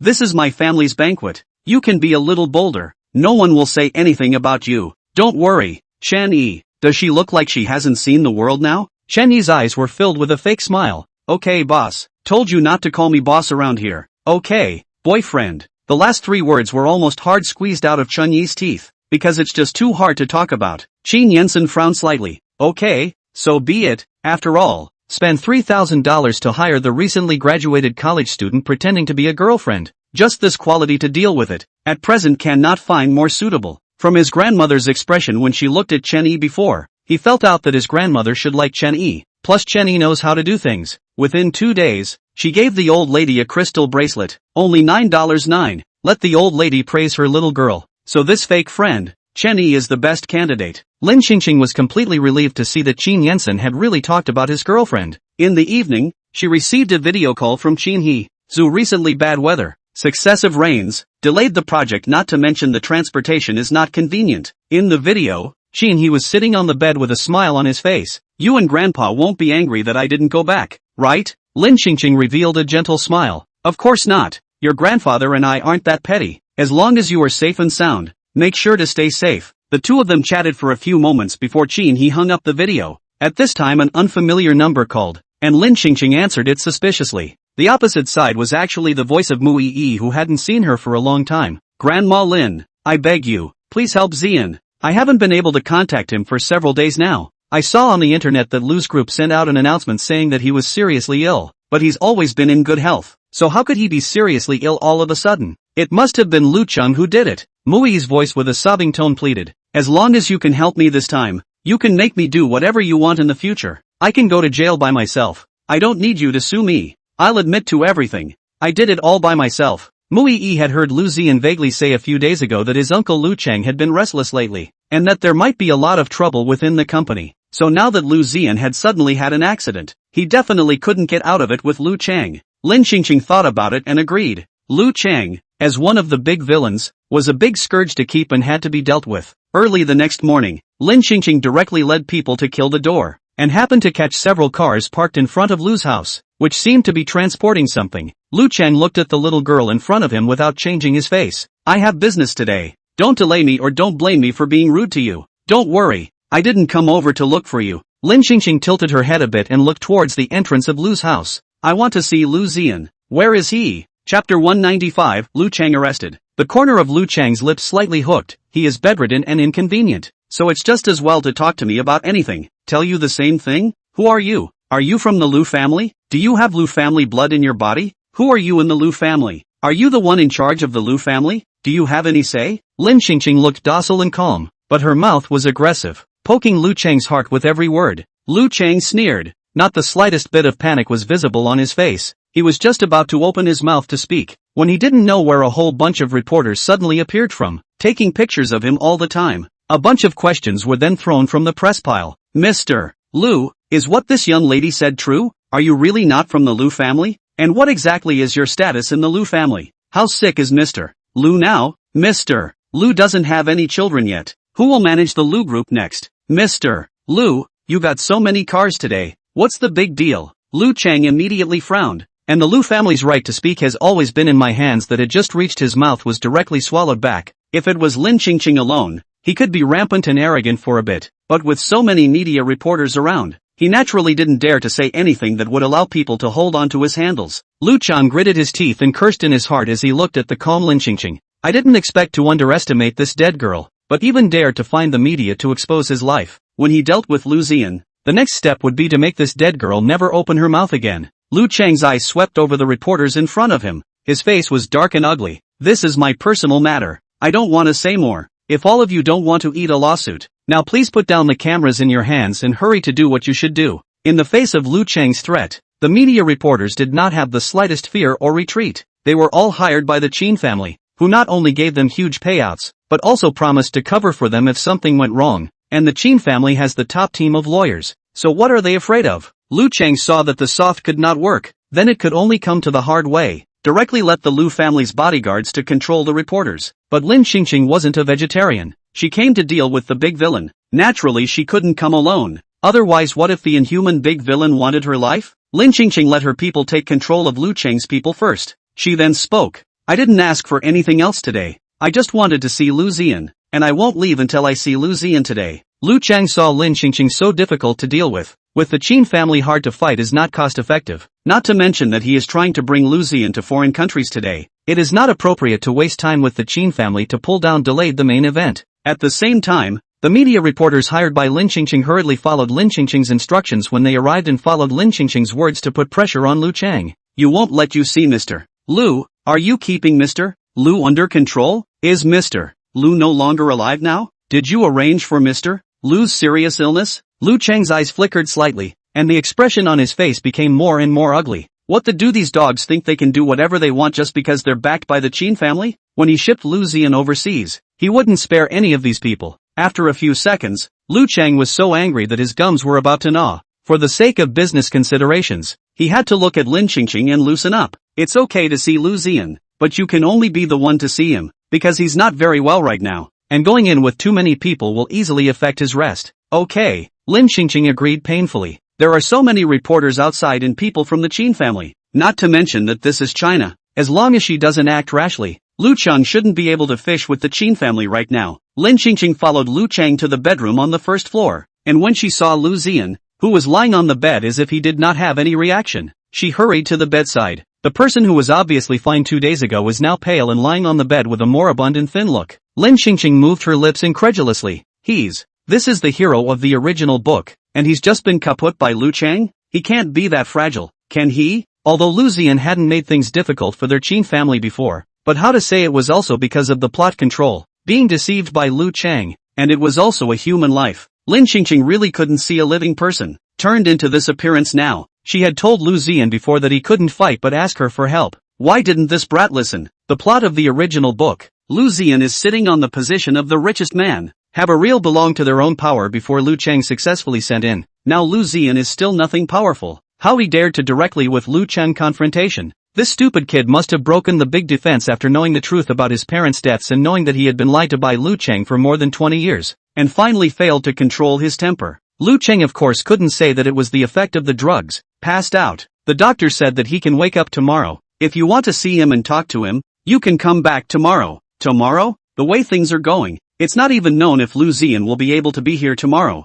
She had just looked at the situation outside, and the thing that Lu Chang wanted to transport from the Lu family should be Lu Ziyan, but she didn't have the power to take Lu Ziyan away right now. After all, she didn't have any relationship with Lu Ziyan, and it was kidnapping for her to take someone away by force. Unless Lu Ziyan was in an awake state and agreed to go with her, she could only guarantee that Lu Chang would not find someone to take Lu Ziyan back. I don't know when Lu Ziyan will wake up. Lin Qingqing was just about to go back and think of another way first, when she felt the hand under the quilt seem to move. Lin Qingqing glanced at him, then looked at Lu Chang and said, "Alright, then I will come to see him tomorrow." Lu Chang could finally breathe a sigh of relief, temporarily solving this trouble in front of him. But Lin Qingqing just walked out of the Lu family not long ago. The Qin family came with another group of people. This time not only the Qin family, but also the police, to control all the people in the Lu family, including Lu Chang. Lu Chang struggled a few times. "What are you doing? I didn't break the law." Mu Yi came out of the police car, walked up to Lu Chang and spoke. "Where is Lu Ziyan? Where did you get him?"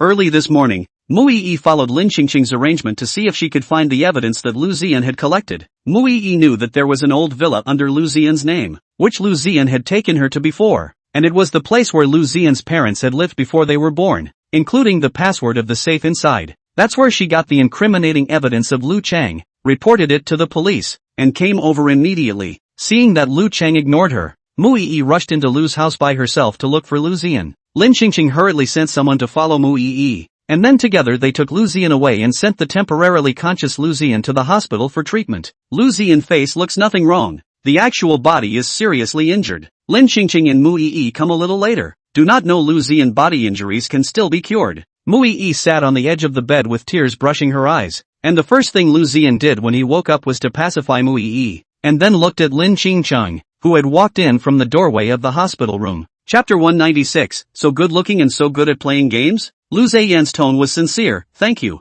If it wasn't for the fact that he couldn't move with multiple fractures on his body right now, he would have hated to get up in a hurry to properly thank Lin Qingqing. If it wasn't for Lin Qingqing, he might still be suffering from what kind of torture right now. I didn't expect Lu Chang really ruthless to do this kind of hurtful thing, and Lu family also raised him for so many years for nothing. If there is no Lu family, Lu Chang might have been killed by his alcohol-addicted stepfather. Lu Chang and will revenge. Not only brutally killed his parents, and now even to him, simply worse than. Lin Qingqing looked indifferent. "No need to be polite. Helping you is also helping myself." where Lu Zheyan and Mui Yi couldn't understand Lin Qingqing's words. When they thought of the Qin family almost becoming the scapegoat of Lu Chang, coupled with the things they had done to the Qin family before, they felt ashamed of themselves. Mui Yi stood up and bowed deeply. I'm sorry, it's us who have wronged your Qin family before. I know that apologizing won't solve anything, so I'm willing to pay for what I've done. I just hope that you guys can let Xian off the hook. He's already miserable enough now, and he's already been punished as he deserves to be,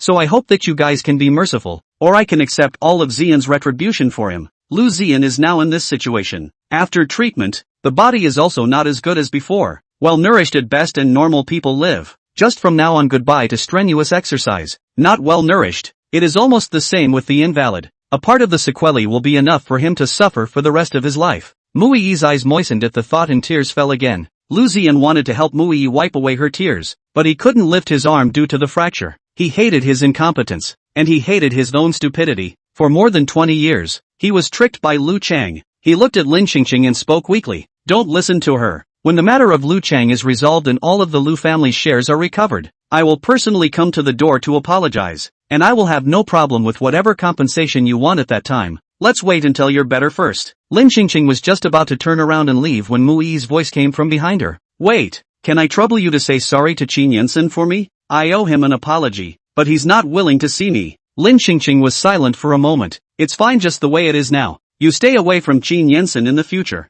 Mui Yi assured. Don't worry, I will definitely not contact Qin Yansen again in the future. These things that happened in Lu's group were not publicized. Lu Xian did not want to affect the company's stock market and image, and Lin Qingqing expressed her respect. Leaving from the hospital, Lin Qingqing went back to the esports training base. There's a bunch of little kids waiting to kill it with her at nationals and take the championship. Now that all the potential crises in the Qin family have been lifted, and Qin Jin has followed his eldest son abroad to work on the chip project, she can finally concentrate on her own dashing. At the training base, Lin Qingqing was unsurprisingly stopped when she came over. Lin Qingqing smiled and explained, I was sent here by old Mrs. Lin, and I'm the one who taught old Mrs. Lin her techniques, successfully entering the training ground. Several young lads saw Lin Qingqing and their eyes went straight. I'll go. So good looking and so good at games? Really? It must be true. The person who personally brought out Grandma Lin. That must be an expert. Lin Qingqing was soon warmly welcomed to her seat by the four young lads, who marveled at her as she showed off another handful of superior skills. A game had just ended when she suddenly felt a trance of consciousness and the sounds around her became muffled. A familiar feeling and scene kept surfacing in her head.